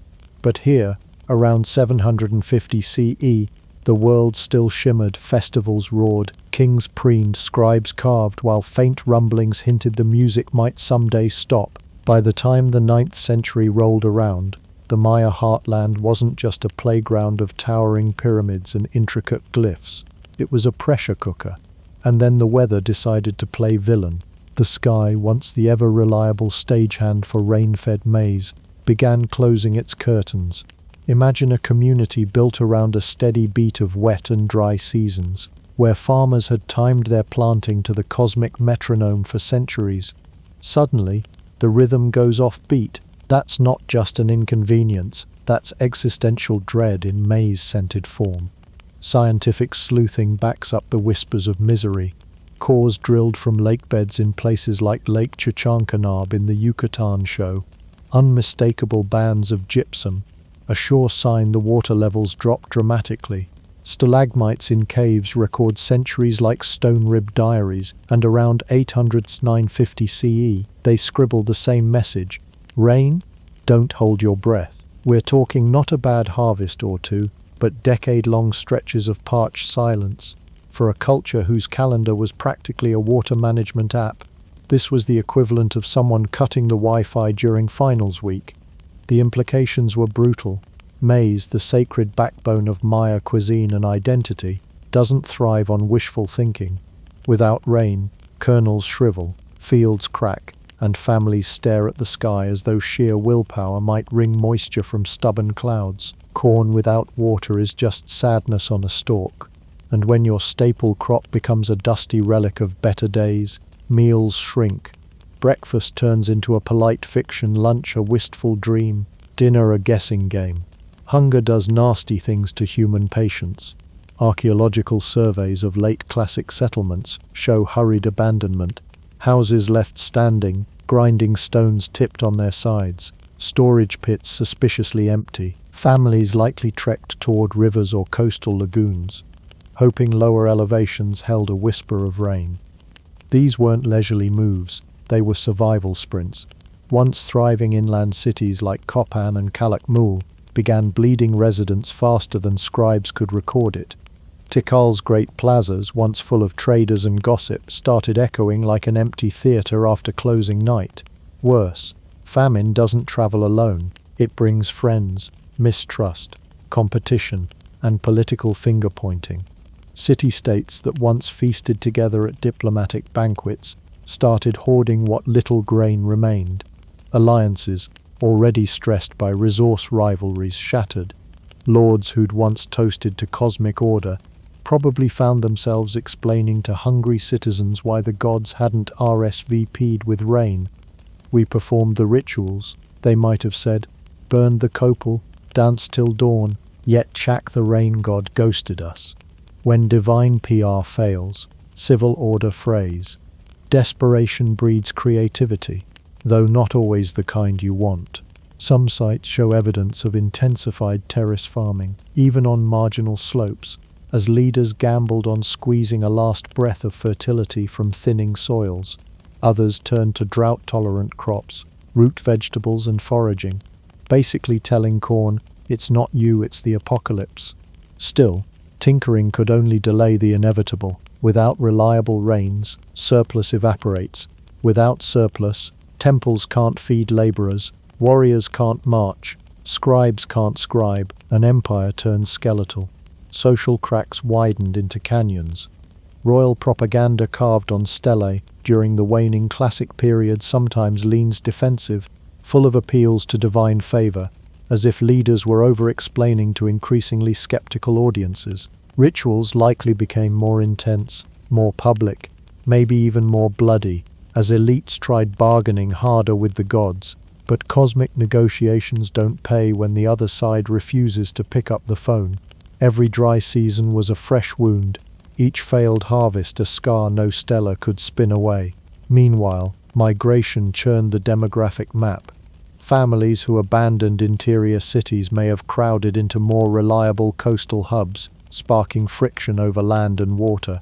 Picture the polite, we're all neighbors vibe souring as wells run low and strangers knock at the palisade. The once networked United States of Maya became something closer to every city for itself. When the sky won't cry, solidarity dries up too. All of this happened silently, season by season. There's no single day the drought began, no one villain to boo, just years of stubborn heat, skies as blank as an empty codex, and the slow grind of human endurance cracking under climatic indifference. By the time the rains teased their return, the social scaffolding had already warped. Empty plazas don't refill overnight, and faith once cracked is hard to re-glue. The classic Maya world didn't explode in a cinematic fireball, it desiccated. Like a riverbed shrinking into dust, power and population ebbed toward the margins. What was once an empire of green-draped monuments became a patchwork of smaller, hungrier enclaves glancing nervously skyward. And as the jungle quietly reclaimed stones that once framed royal processions, the story of a civilization's fragility was written not in ink but in absence. From a distance, the collapse of the classic Maya world looks like a lights-out moment, a sudden hush over plazas once crammed with scribes, merchants, and the scent of roasting maize. but history rarely gifts us with tidy endings. After about 900 CE, yes, the big-ticket cities of the southern lowlands, Takyle, Kopan, Kalakmul, grew eerily quiet. Carvings stopped recording royal triumphs, plazas sprouted weeds, and howler monkeys auditioned as the new town criers. Yet, while the monumental stage dimmed, the actors didn't exit.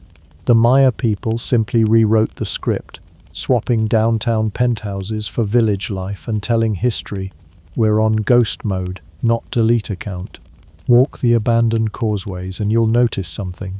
They're eerily intact, like someone paused a parade and never pressed play again. Archaeologists find grinding stones, household altars, and the occasional half-finished stela, suggesting people left in a hurry, but not because aliens beamed them up.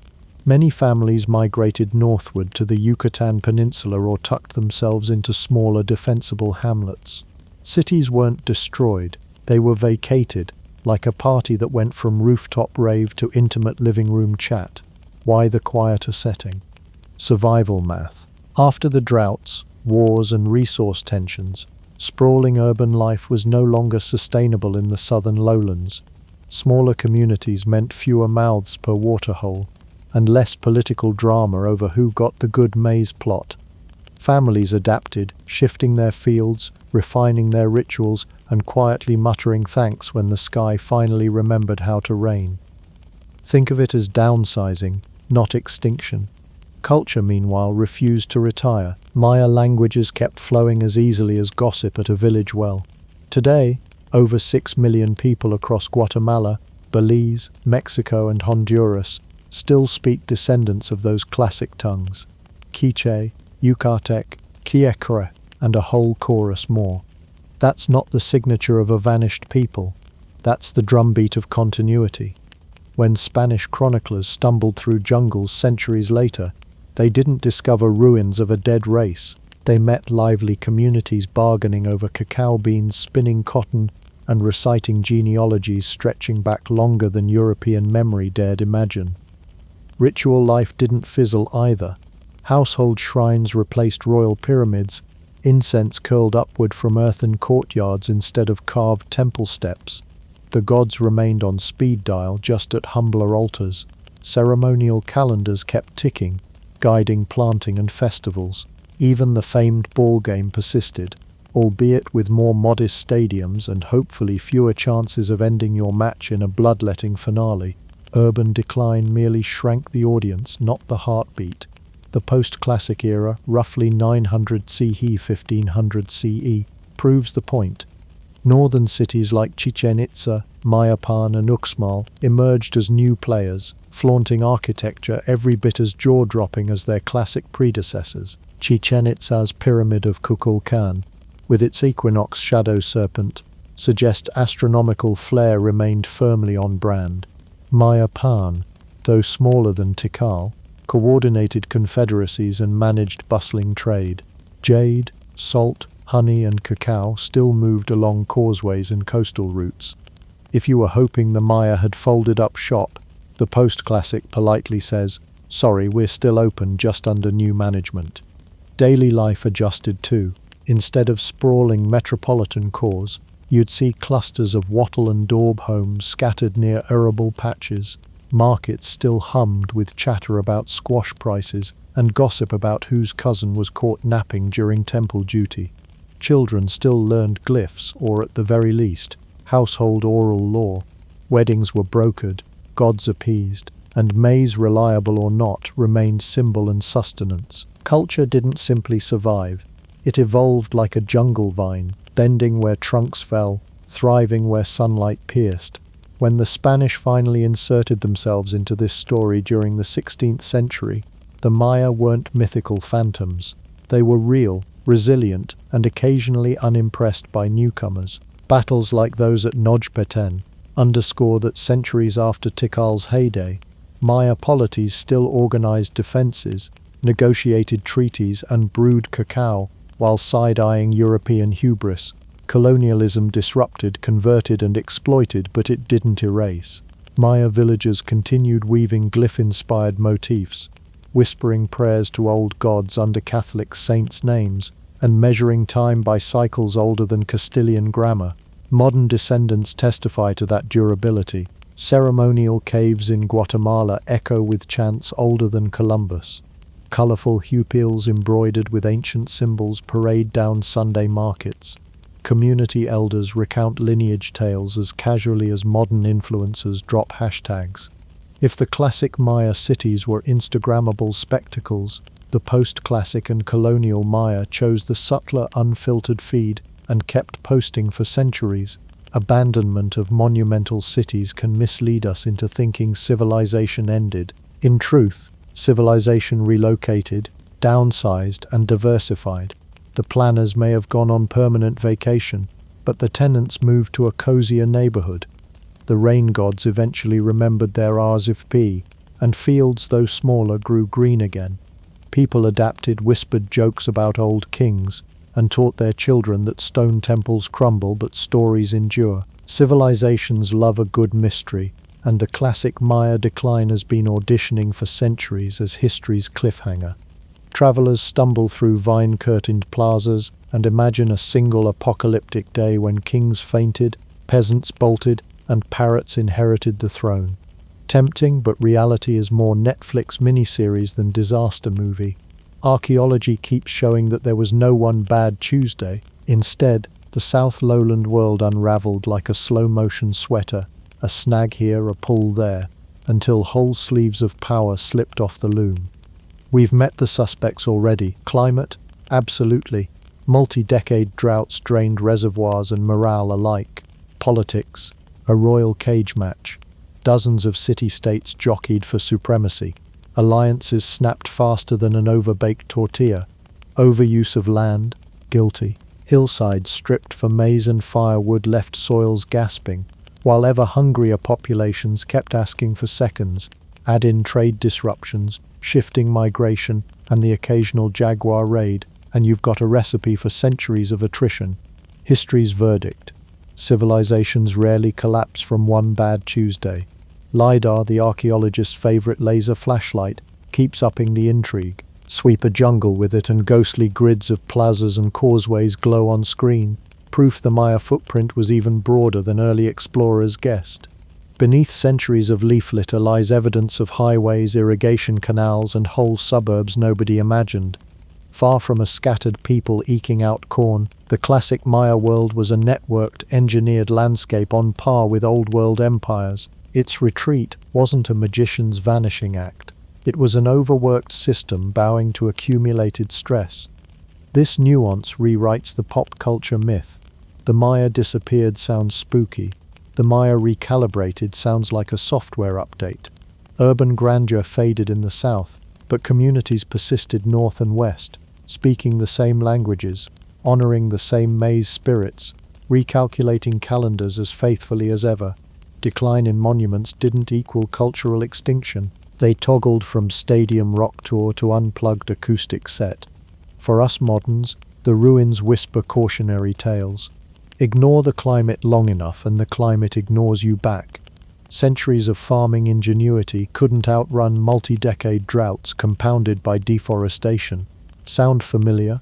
Add political gridlock, runaway consumption, and an overconfidence that tomorrow's rain will always arrive, and the 9th century Maya begin to look like a cautionary mirror. Their jungle was their lifeline, ours is the planet entire, yet there's hope in their adaptability. Even amid failed dynasties, Maya farmers experimented with terraces, drought-tolerant crops, and communal waterworks. Rituals shifted, alliances reformed, villages moved, survival trumped nostalgia. Culture survived, even if the city planners went on permanent vacation. That resilience resonates today. Communities can persist, even thrive by reinventing identity, without waiting for permission from toppled capitals. Archaeology also invites humility. Every LiDAR scan peels back another misconception, reminding us that human stories are layered and sprawling. A collapse may hide innovation. Abandonment may mask migration. The Maya saga warns against tidy headlines and for embracing complexity. After all, 1,000 years from now, someone might poke around our overgrown suburbs, misread a TikTok server farm as a shrine, and wonder why we vanished. Standing in Tikal's Grand Plaza at dawn, it's tempting to see ghosts, but listen closely. Parrots squawk, wind combs ceiba leaves, and somewhere beyond the trees, Maya descendants still greet the sun with prayers older than empire. Civilizations ebb, landscapes heal, people endure. The classic period fell silent, yet the language of maize, rain, and sky never stopped speaking. In the end, the mystery isn't so much disappearance as transformation. A civilization folding its tents, packing its myths, and trekking toward a livable tomorrow.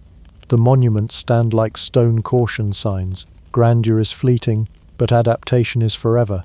For us, facing climate curves and resource crunches, the message is clear. A culture survives not by defying change, but by bending before it breaks.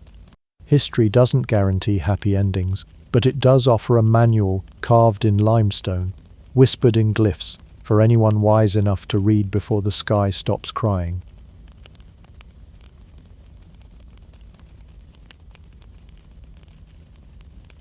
If you were unlucky enough to have diabetes 3,000 years ago, your medical fate read like a bad punchline. You'd be thirsty, painfully thin, perpetually tired, and your doctor would be utterly mystified. Diabetes, literally to pass through in Greek, a nod to the rivers of urine it caused, was recognized long before anyone had a clue what to do about it. In short, you were in for a rough ride. The first scattered descriptions of diabetes pop up in Egyptian papyri around 1500 BCE. These ancient scrolls don't exactly scream peer-reviewed journal, but they noted something peculiar. Some people produced what seemed like endless amounts of sweet urine.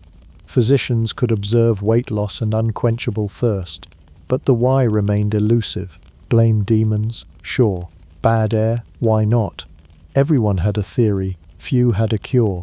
Across the ancient world, similar observations surfaced. In India, the Sushruta Samhita described a disease where ants flocked to a patient's urine, essentially an early sugar test, minus the lab coat.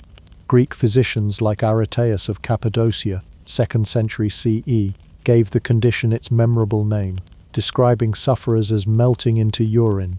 That's medical poetry for you're wasting away and we're helpless. Fast forward to the Middle Ages, and things didn't improve much, unless you enjoy the phrase urine wheel. Medieval physicians developed intricate charts mapping the color, smell, and yes, taste of urine to various illnesses. Diabetes earned a reputation for leaving a syrupy sweetness. Doctors didn't have glucose meters, they had their tongues. Diagnosis by sip test, medicine at its most regrettable. Medieval treatments ranged from bloodletting, because why not lose more fluid, to herbal concoctions that promised balance. Unfortunately, the disease was relentless, without insulin, and no one even knew such a thing existed. Patients simply wasted away. Families watched helplessly as loved ones grew thinner and thirstier, like candles burning at both ends. Before the 20th century, a diabetes diagnosis was practically a death sentence, particularly for type 1, the kind that strikes children and young adults. Life expectancy after diagnosis, measured in months, sometimes a year or two, with strict food rationing. For type 2, more common in adults, people sometimes lingered longer, but complications loomed like unwelcome house guests: infections, blindness, limb loss, even coma.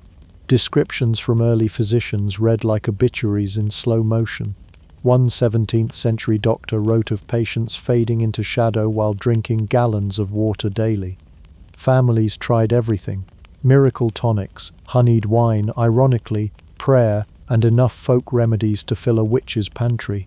Results? Consistently tragic.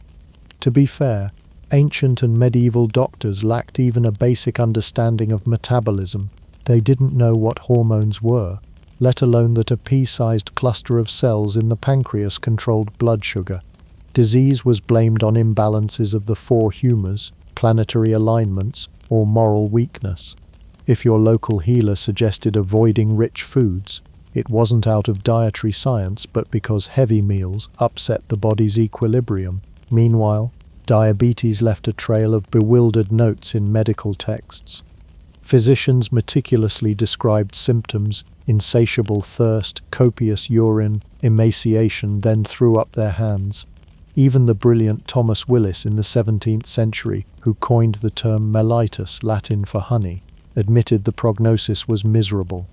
It's easy to chuckle at doctors sipping samples like they're judging a wine contest, but the human cost was enormous. Parents lost children, young adults wasted away before marrying or having families. Communities witnessed neighbors vanish from vitality to frailty in a single year. Diabetes wasn't just a medical puzzle, it was a quiet tragedy that left families resigned to grief long before gravestones. If your doctor's toolkit is prayer, leeches, and a bad attitude toward sugar, good luck. That summed up pre-insulin medicine nicely. The few treatments offered: strict diets, bitter herbs, bleeding, didn't halt the disease. They simply kept the patient busy while nature had its way. It's remarkable anyone survived long enough to describe it. By the dawn of the 19th century, physicians had mountains of observations but zero solutions. The disease's hallmarks were undeniable, its fatality rates grim, and its cause entirely speculative. Yet this chronic frustration laid the groundwork for curiosity. When later scientists began poking at the pancreas, they had centuries of tragic case studies urging them onward. History teaches that even the bleakest medical riddles leave breadcrumbs. In the case of diabetes, those breadcrumbs were sticky, sweet, and tragically misunderstood, until a few daring minds decided enough was enough. By the dawn of the 1800s, physicians could finally point to the pancreas on a diagram and say, "Something in this squishy gland matters." Unfortunately, that knowledge was like owning a map with no roads drawn in, an outline with no route to survival. Diabetes was increasingly well described in textbooks, yet almost as deadly as ever. A century of earnest observation produced a grim paradox. Doctors knew more words, but patients lived no longer. The century opened with anatomists slicing and sketching like Renaissance artists in lab coats. The pancreas, once a nondescript blob tucked behind the stomach, started looking suspicious. A few bold experimenters removed the organ from dogs and watched the animals spiral into symptoms mimicking human diabetes: ravenous thirst, torrents of urine, weight loss that turned fur to skin and bones. Eureka, or so it seemed. Knowing where the problem resided didn't magically supply a solution, especially when no one could see a hormone under a microscope. To physicians, insulin was still science fiction. The bloodstream remained a mysterious soup. What they did have was an obsession with balance and moderation, inherited from centuries of humoral medicine. If diabetes caused sugar to overflow into the urine, perhaps starving the body of sugar or calories altogether might slow the flood. Thus began one of the most tragic detours in medical history: the deliberate starvation of patients in hopes of eking out extra months of life. Early in the century, dietary experiments were erratic. Some practitioners prescribed all-meat regimens: steak for breakfast, lamb for supper, nothing that grew from the ground. Others favored the opposite: vegetable-only rations, heavy on cabbage, light on everything fun. Patients oscillated between hope and hunger, their lives measured in spoonfuls. By the late 1800s, one American physician, Frederick Allen, would codify this into what became known as the Allen treatment, a program so severe that survivors looked like famine victims. The principle was brutal: reduce food to the bare minimum the body could tolerate without collapse. For adults, this might mean 600–800 calories a day, barely enough to fuel a child's playground antics. For children with type 1 diabetes, the diet often shrank to watery broths and measured crumbs of bread. Calories were rationed like gossip at a silent retreat. The intention was noble, to reduce blood sugar by limiting everything that could produce it, but the human cost was staggering. Families bore witness to this slow-motion tragedy. Childhood diabetes, which today can be managed into adulthood, was then a sentence measured in months. Parents meticulously weighed scraps of food, praying each restricted bite would buy another sunrise. Imagine an 8-year-old denied fruit, bread, even a sip of milk, while skeletal limbs hinted at the clock relentlessly ticking. The disease itself was cruel. but the treatment etched despair into every mealtime. Medical journals from the era strike an oddly optimistic tone. Statistics showing some patients lived an extra 6 or 12 months, hailed as progress, but the reality behind those numbers was haunting. Survivors of the Allen treatment sometimes emerged emaciated, frail, yet briefly stabilized, a grim victory that left little quality of life. The cure was worse than the disease, if you could call wasting away a cure. In hospitals, nurses enforced the regimen with military precision.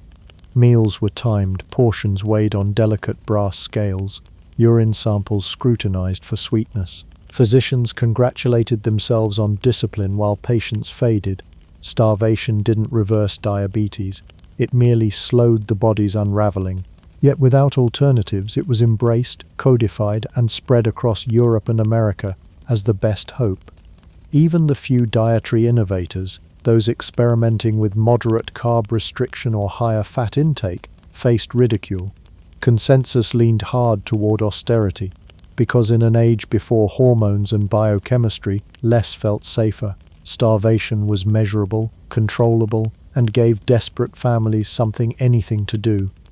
Behind this grim medical theater, the 19th century saw rapid leaps elsewhere: germ theory conquering infection, anesthesia transforming surgery, vaccines quelling epidemics.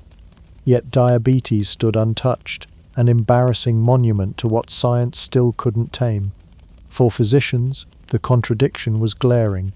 We can stop cholera, but we can't save a child with sweet urine. By century's end, whispers of hope emerged in laboratories where researchers dissected islets of Langerhans in the pancreas, speculating that some mysterious internal secretion kept sugar in check. But discovery lagged behind need. For families, each rumor of progress arrived too late. Generations mourned children, siblings, spouses, knowing that no amount of diligence could stop the slow fade. In hindsight, the starvation era stands as both a testament to human ingenuity and a cautionary tale. Physicians, armed with scant tools, clung to the only lever they could pull: diet. That lever bought time, but at a price so steep it bordered on cruelty. Still, their persistence mattered.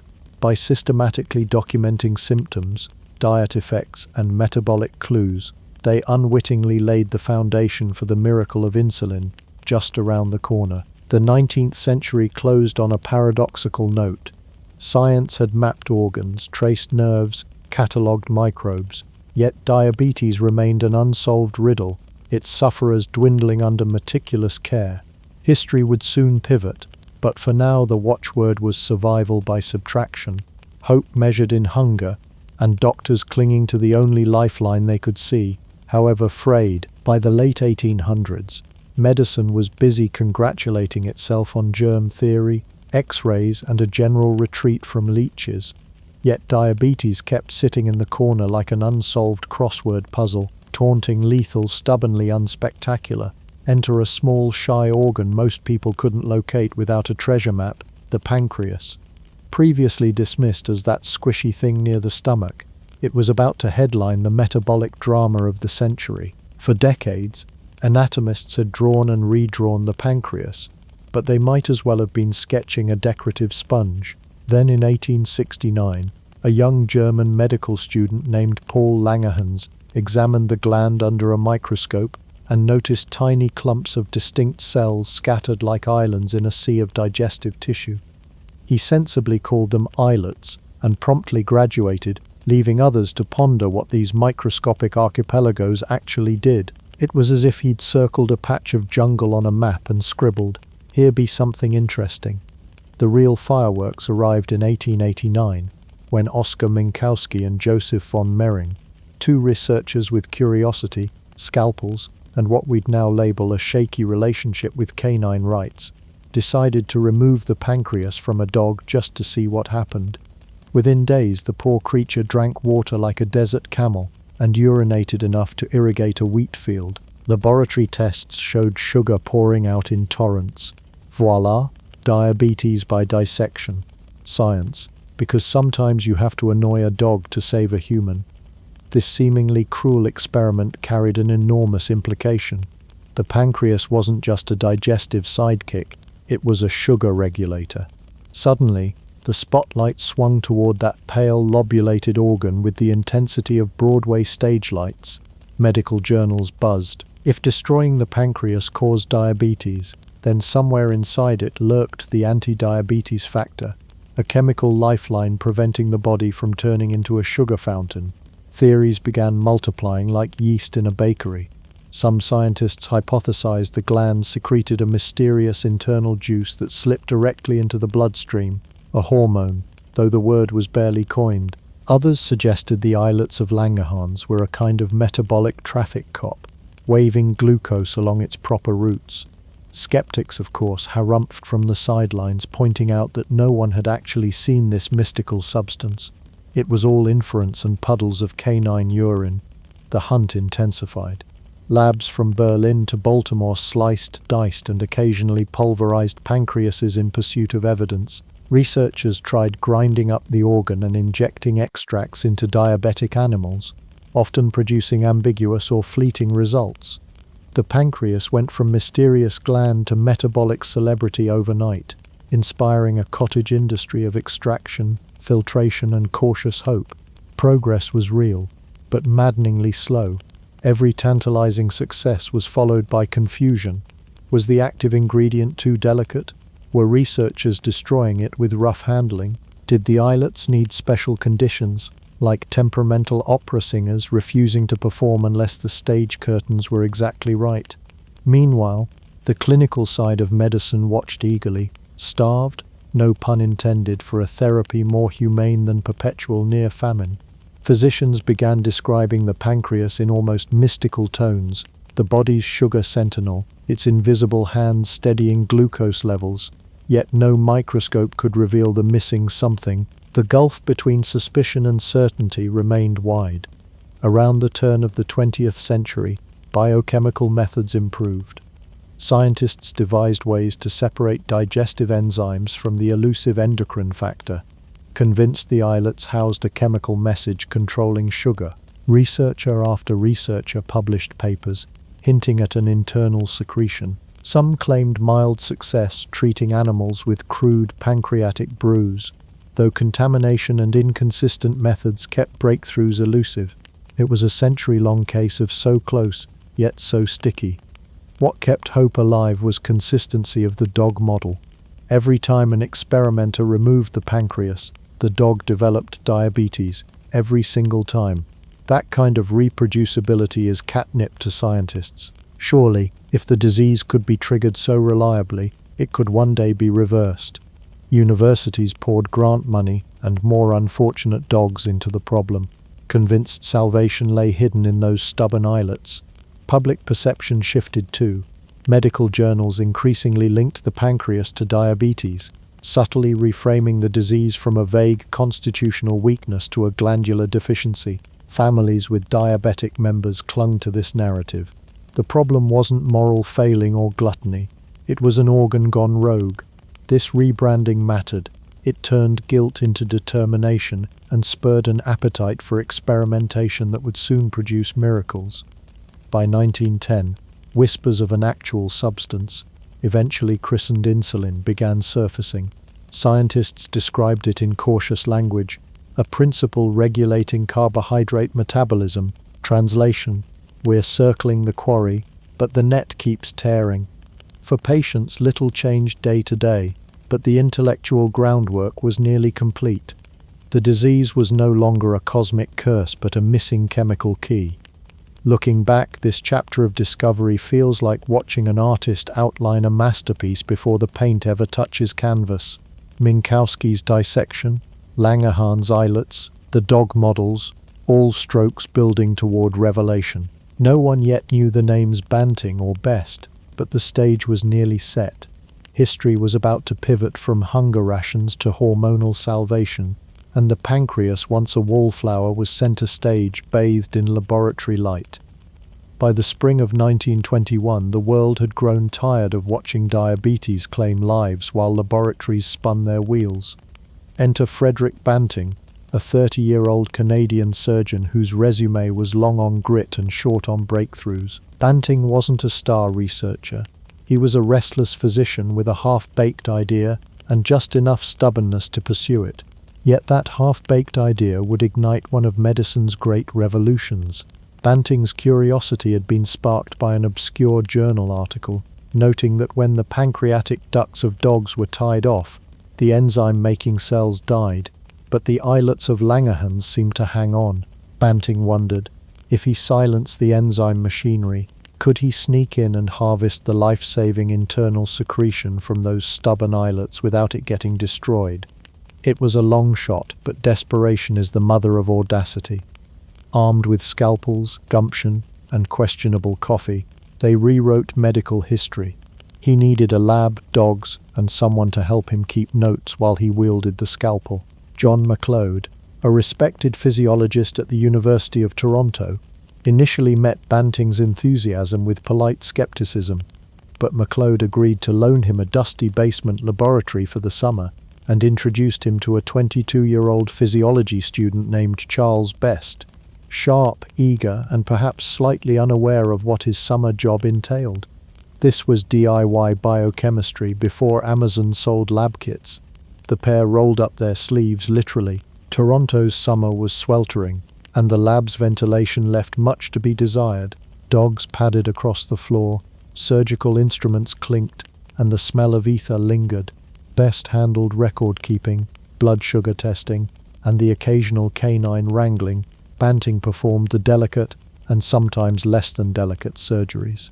Their method, ligate, tie off the pancreatic ducts, wait for the exocrine tissue to atrophy, then harvest what remained and grind it into a crude extract. It wasn't glamorous. The extract resembled murky soup, and the early injections were as unpredictable as a roulette wheel.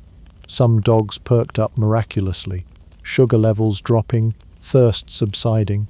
Others barely responded, leaving the researchers staring at their beakers like betrayed chefs. Still, there were glimmers of something profound.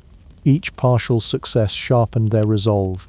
The pancreas was whispering its secrets, and they were finally listening. Their first major triumph came with Dog 410, a diabetic hound on the brink of collapse.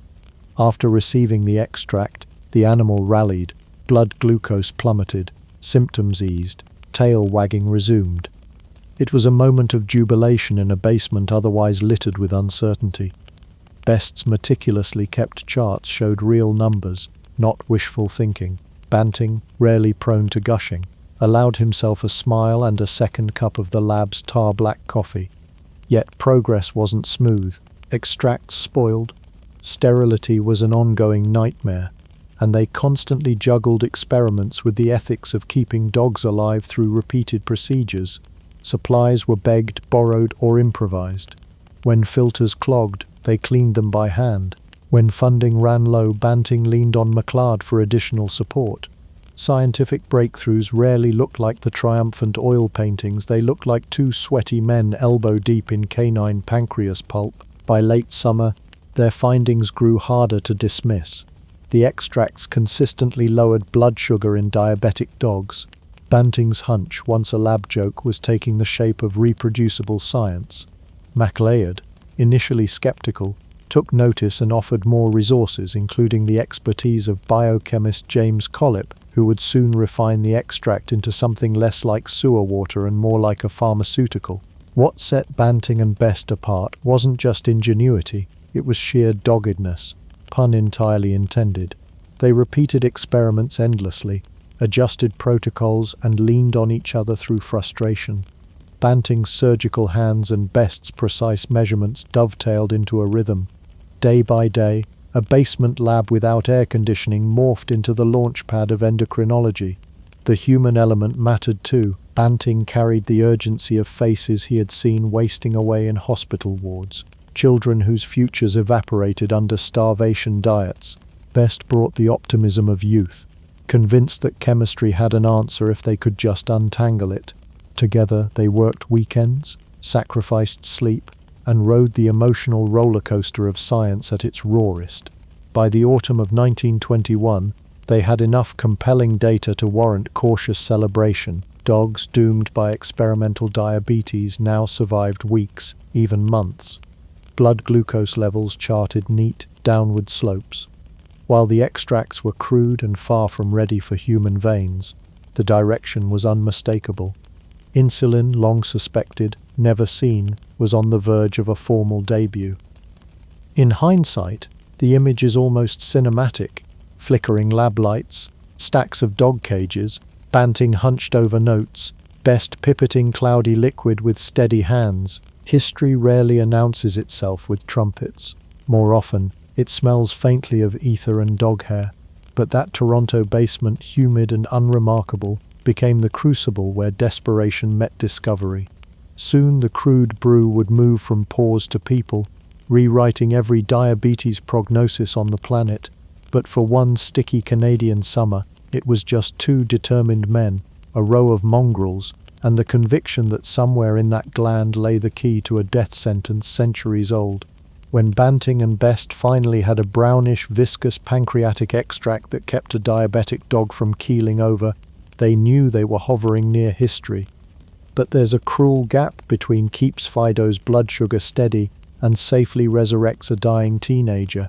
Crude dog goo wasn't good enough for human veins, unless your idea of modern medicine is cross fingers and hope the patient's immune system doesn't send a nasty letter.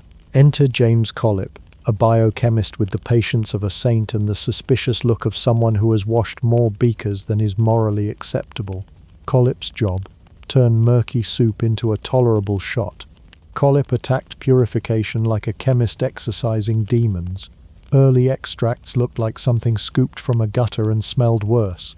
Every refinement attempt was a kitchen disaster in lab form: alcohol precipitations, careful filtrations, temperature tweaks. By December 1921, Collip had produced something that didn't make dogs froth or convulse, which in this field counted as Michelin star quality. Still, no one wanted to bet their medical career or a child's life on cloudy goo without proof. But time was cruel, and type 1 diabetes killed with a stopwatch's indifference. For desperate families, maybe was better than soon dead. Enter Leonard Thompson, a pale 14-year-old in Toronto General Hospital, who had been dwindling toward nothingness. Weighing under 65 pounds, he subsisted on a starvation diet so severe it would make a Victorian workhouse gruel look decadent. Doctors were frank. Without intervention, Leonard's days were numbered in single digits. His father, facing an unbearable choice, agreed to an experimental injection. On January 11, 1922, the first needle delivered the not yet perfect insulin brew into Leonard's hip. Hope tingled, reality frowned. The boy's blood sugar dropped a little, but abscesses bloomed at the injection site. The extract was still too dirty for polite biological company. In a lesser story, this would be the curtain fall. Collip sprinted back to the lab, muttering darkly and boiling, filtering and testing like an alchemist who refused to fail. Within days, a cleaner, smoother insulin emerged. Less dog slop, more lifesaver. On January 23, Leonard received round 2. This time the effect was electric. Blood sugar fell dramatically. Ketones evaporated. Appetite returned. Parents cried. Doctors beamed. Newspapers sharpened their pencils for history's first draft. One syringe had booted death out of the room like an unruly drunk. The emotional weight of that moment is hard to overstate. Until that week, a diagnosis of juvenile diabetes was a grim countdown. Hospitals watched skeletal children fade, while families memorized faces far too soon. Overnight, the narrative pivoted from hospice to health. Leonard began gaining weight, walking, smiling, acting like a boy again. Doctors marveled at charts where glucose levels plummeted from lethal heights to near normalcy. Word spread downwards like wildfire, leaving whispers of miracle in its wake. This wasn't incremental improvement. It was flipping the script from tragedy to triumph. Toronto's General Hospital became an accidental pilgrimage site. Families begged for injections. Some travelling days in snow-blown trains, clutching fading hopes. Banting and Best, running on adrenaline and tepid coffee, scaled up extraction like frantic chefs meeting a royal banquet order. Collip perfected his purification pipeline, wrangling every pancreas Toronto's slaughterhouses could spare. Supplies were rationed, but each treated patient transformed, weight gained, energy surged, funerals postponed indefinitely. For the first time, parents dared decorate bedrooms without fearing imminent grief. The medical community erupted in cautious applause. Journals demanded proof, and Toronto delivered stacks of glucose curves and patient testimonials. Photos of revived children became living rebukes to decades of helplessness. Doctors, once resigned to playing undertaker, now felt like rescuers. Clinics across North America buzzed with telegrams. Send insulin. Laboratories in Europe sniffed opportunity and scrambled to replicate Toronto's recipe. There was also the looming question of scale. Pancreas yields were finite. A single cow pancreas might spare a single patient for days, not decades. Nonetheless, the principle was vindicated. Internal metabolic chaos could be leashed with an external hormone. Drug manufacturers circled like hawks spotting a banquet. Eli Lilly, armed with industrial vats, joined forces to mass-produce the precious serum. By spring, the treatment was leaping from experimental footnote to therapeutic revolution. But in January 1922, that future was still hazy. All Banting and Best knew was that Leonard Thompson was alive, talking, and remarkably hungry for real food instead of starvation rations. Side effect: joy, someone quipped, and with each carefully drawn syringe, the pall over pediatric wards began to lift. Centuries of urine-tasting diagnoses and hopeless vigils had finally met their nemesis in a clear liquid that rewrote destiny. For the world of medicine, Leonard's turnaround was a clarion call. The days of helpless hand-wringing were over. From that moment, diabetes had an adversary more potent than prayer or diet charts. One boy's spared life signaled thousands, then millions to come. The age of insulin had arrived, and it started with a frail teenager, a brave family, and a team of exhausted Canadians wielding syringes like lances against inevitability. By the time Leonard Thompson's cheeks flushed with something resembling health, Toronto's lab crew faced a champagne problem in medicine. Too many lives to save, too few pancreases. The tiny batches Banting, Best and Collip strained through funnels in McLeod's department couldn't hope to satisfy an avalanche of pleas arriving by post and telegram. Parents mailed letters laced with desperation. Doctors phoned daily asking, "When can we get some?" The clock was ticking not toward more deaths but toward a logistical nightmare. A miracle that can't be shared isn't a miracle. It's a tantalizing rumor. Enter Eli Lilly and Company of Indianapolis, a pharmaceutical firm with stainless steel vats, industrial resolve and accountants who smelled both duty and destiny. In spring 1922, Banting and Best inked an agreement with Lilly to scale up the rough-and-ready extract into something reproducible on a continental scale. Collip's painstaking purification notes were handed over like sacred scripture. Week after week, yields improved, impurities fell, and the once murky brew started to resemble a product you wouldn't be ashamed to inject into royalty, or at least Aunt Mildred. Factories turned bovine and porcine pancreases into lifelines. Stockyards that once fed sausage grinders now fueled hope. Trains hauled barrels of frozen pancreas tissue to laboratories, where chemists, cloaked in lab coats and caffeine, spun industrial centrifuges until insulin separated like gold dust from silt. It wasn't glamorous, more slaughterhouse than seminar, but every successful batch translated into another child's birthday, another parent's relieved sigh. Then came a decision that still glows like a moral lighthouse. Banting, Best and Collip assigned the patent to the University of Toronto and sold it for the princely sum of $1 Canadian. Their logic: insulin belongs to the world. They refused to profit obscenely from the hormone that pulled humanity out of a metabolic grave. This wasn't philanthropy as marketing stunt. It was raw conviction that you shouldn't slap a luxury price tag on survival. In a century already jaded by profiteering, such idealism was shocking and contagious. Other scientists pointed to Toronto and muttered, Maybe the future doesn't have to be patent lawyers in lab coats. By late 1922, Lilly's production lines had shifted from experimental batches to a steady river of ampules labeled Ileton. Hospitals in Chicago, Boston, London and Berlin began placing orders like candy shops before Halloween. Physicians scribbled insulin prescriptions with almost giddy disbelief. Journals published case reports, skeletal patients transforming into chatty, weight-gaining humans. Families hung portraits again, stopped measuring sugar in tears. Headlines screamed, "Life-saving serum for diabetics," as if editors themselves were incredulous. Scaling up wasn't just industrial, it was organizational. Refrigerated shipping routes emerged, ensuring the delicate protein survived rail journeys. Pharmacists installed new cold cabinets. Nurses learned dosing protocols, how many units, which needle, what signs of hypoglycemia to watch for. Medical schools updated curricula practically overnight. In a profession famous for glacial change, insulin's arrival was warp speed. The 1920s rolled on like a pharmaceutical jazz age.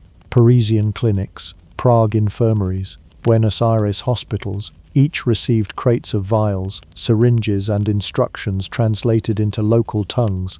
Children once condemned to death before puberty now joined schoolyard games, dodging marbles instead of fate. Adults returned to work, farms, shops and marriages. Death sentence lifted wasn't hyperbole, it was a daily empirical fact. Economically, insulin blurred the line between miracle and commodity.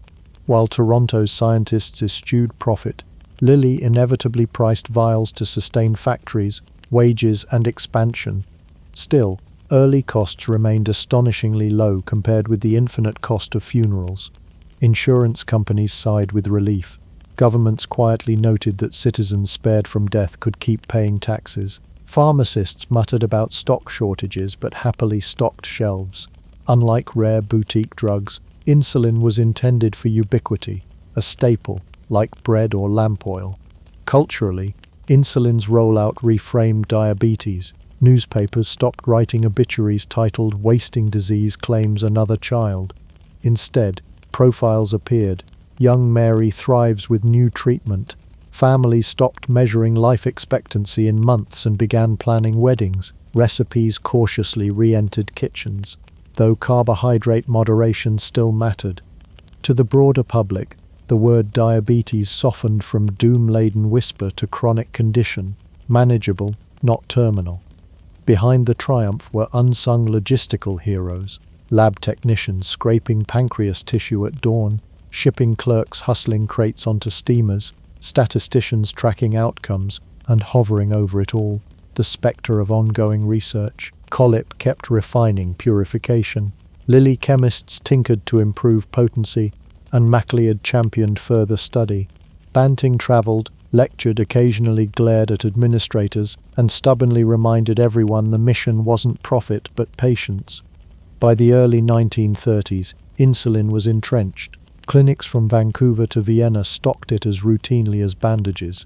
International conferences debated dosage algorithms, not fatalism. Even rural doctors, once limited to grim consolations, could carry a vial on home visits, injecting literal life into frail arms. The turnaround from hopelessness to routine therapy was breathtaking.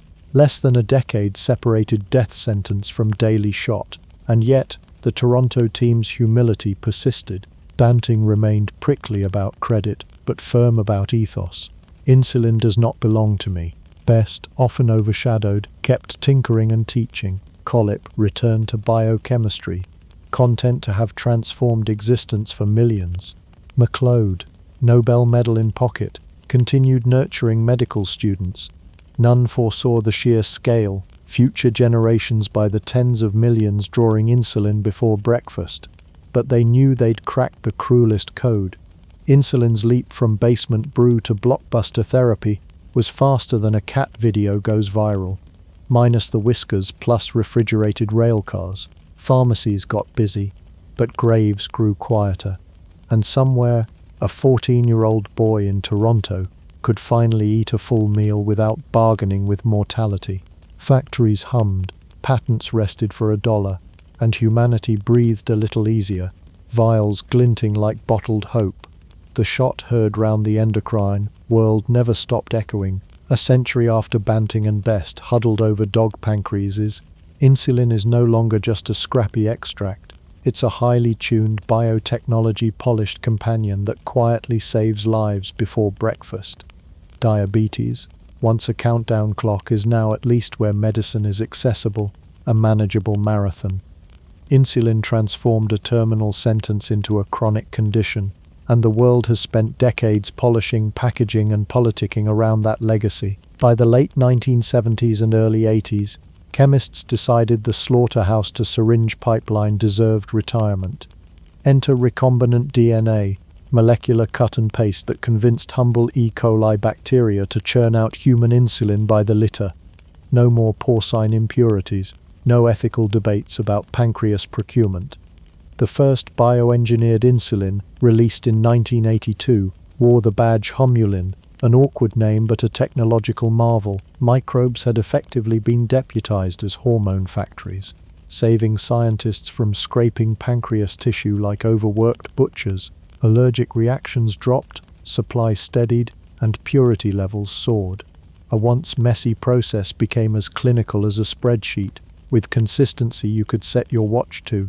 Delivery evolved in tandem. The once ubiquitous glass syringe, sterilized in boiling water like some medieval torture prop, gave way to disposable pens, finer needles, and predictable dosing. By the 1990s, insulin pumps, sleek, pager-sized gadgets, whispered basal doses 24/7, approximating what a healthy pancreas might do if it hadn't staged a walkout. Fast forward again, and continuous glucose monitors stick to arms like sci-fi patches, beaming sugar data to smartphones, issuing polite buzzes when dessert might kill you. Closed-loop systems nicknamed artificial pancreas now connect pump to sensor, letting algorithms babysit your blood sugar while you binge-watch reality TV. Insulin is no longer a crude rescue mission, it's a choreographed pas de deux between chemistry and electronics. Yet the victory parade stalls at the global border. In wealthy nations, apps chart carb intake and insurance covers sleek devices. In poorer regions, families still ration vials, faced with the same dread that haunted 1922 Toronto. The dollar patent ethos didn't survive unscathed. Modern pricing can be punishing, with multi-billion-dollar companies citing research costs while critics cite moral costs. Every year, advocacy groups spotlight preventable deaths from insulin scarcity, reminding the privileged world that molecules don't save lives unless vials reach veins. The challenge isn't invention anymore, it's distribution, equity, and a willingness to treat insulin as necessity rather than niche luxury. Insulin's story also brims with ethical breadcrumbs. Banting's refusal to patent for profit still shames profiteers a century on. Collaboration proved decisive. Banting's doggedness needed Best's steady hands. McLeod's lab, Collip's biochemistry polish, and Lilly's steel tanks. Strip any player from the narrative, and the timeline stretches or never completes. Curiosity alone discovers, compassion compels sharing. The insulin saga insists medicine must marry both if it wants lasting applause. Technologically, the hormones arc mirrors our capacity for self-correction. What began as leaky injections of animal goo matured into precision-dosed analogues, rapid-acting for pizza nights, long-acting for Sunday brunches, analog engineering tinkers with onset and duration like chefs perfecting soufflé timing. Synthetic tweaks make daily juggling a bit less perilous, though diabetes still demands vigilance. Insulin didn't cure, it managed. The world exchanged a death march for a daily balancing act, a pact most patients accept gratefully while muttering about carb counting like it's a tax audit. Culturally, the narrative reframed what chronic illness means. Pre-1922, a child's diagnosis was a slow goodbye. Post-1922, it's a new normal with homework, sports, and late-night snacks, plus a side order of finger sticks. Insulin carved out a future for millions of birthdays, graduations, and mediocre karaoke nights. The psychic shift from inevitable loss to lifelong management altered not only families but society's sense of medical possibility. When humans bottle survival, they start eyeing other scourges, polio, HIV, cancer, wondering who's next to topple. From a historian's perch, insulin is a parable. Innovation emerges when stubbornness collides with need. Banting's hunch about pancreatic ducts might have seemed quixotic, but urgency sharpens resolve. Modern labs with AI-assisted pipelines still rely on that cocktail: a dash of obsession, a pinch of luck, and enough humanity to remember the patient at the far end of the vial. Looking forward, whispers of gene therapy, beta cell transplants, and immune modulation tempt with the word cure. But insulin endures, not as antique but as linchpin. It's the safety net, while scientists inch toward solutions that might render pumps as quaint as pocket watches. Until then, vials, pens, and pods hum quietly in fridges worldwide, each a testament to a century's progress born of desperate parents and scrappy graduate students. If history delivers any final wink, it's this: whole diseases can lose their swagger when curiosity meets compassion. The hormone coaxed from cow pancreas is now printed by microbes, pinged by Bluetooth, and delivered with almost casual regularity. Humanity stared down metabolic doom, rolled up its sleeves, and out-engineered fate. Diabetes didn't vanish, but its teeth were filed down, leaving millions free to plot futures unshackled by ticking clocks. Insulin's legacy isn't just chemical, it's moral, a reminder that breakthroughs matter most when they reach the people whose hearts keep beating because of them.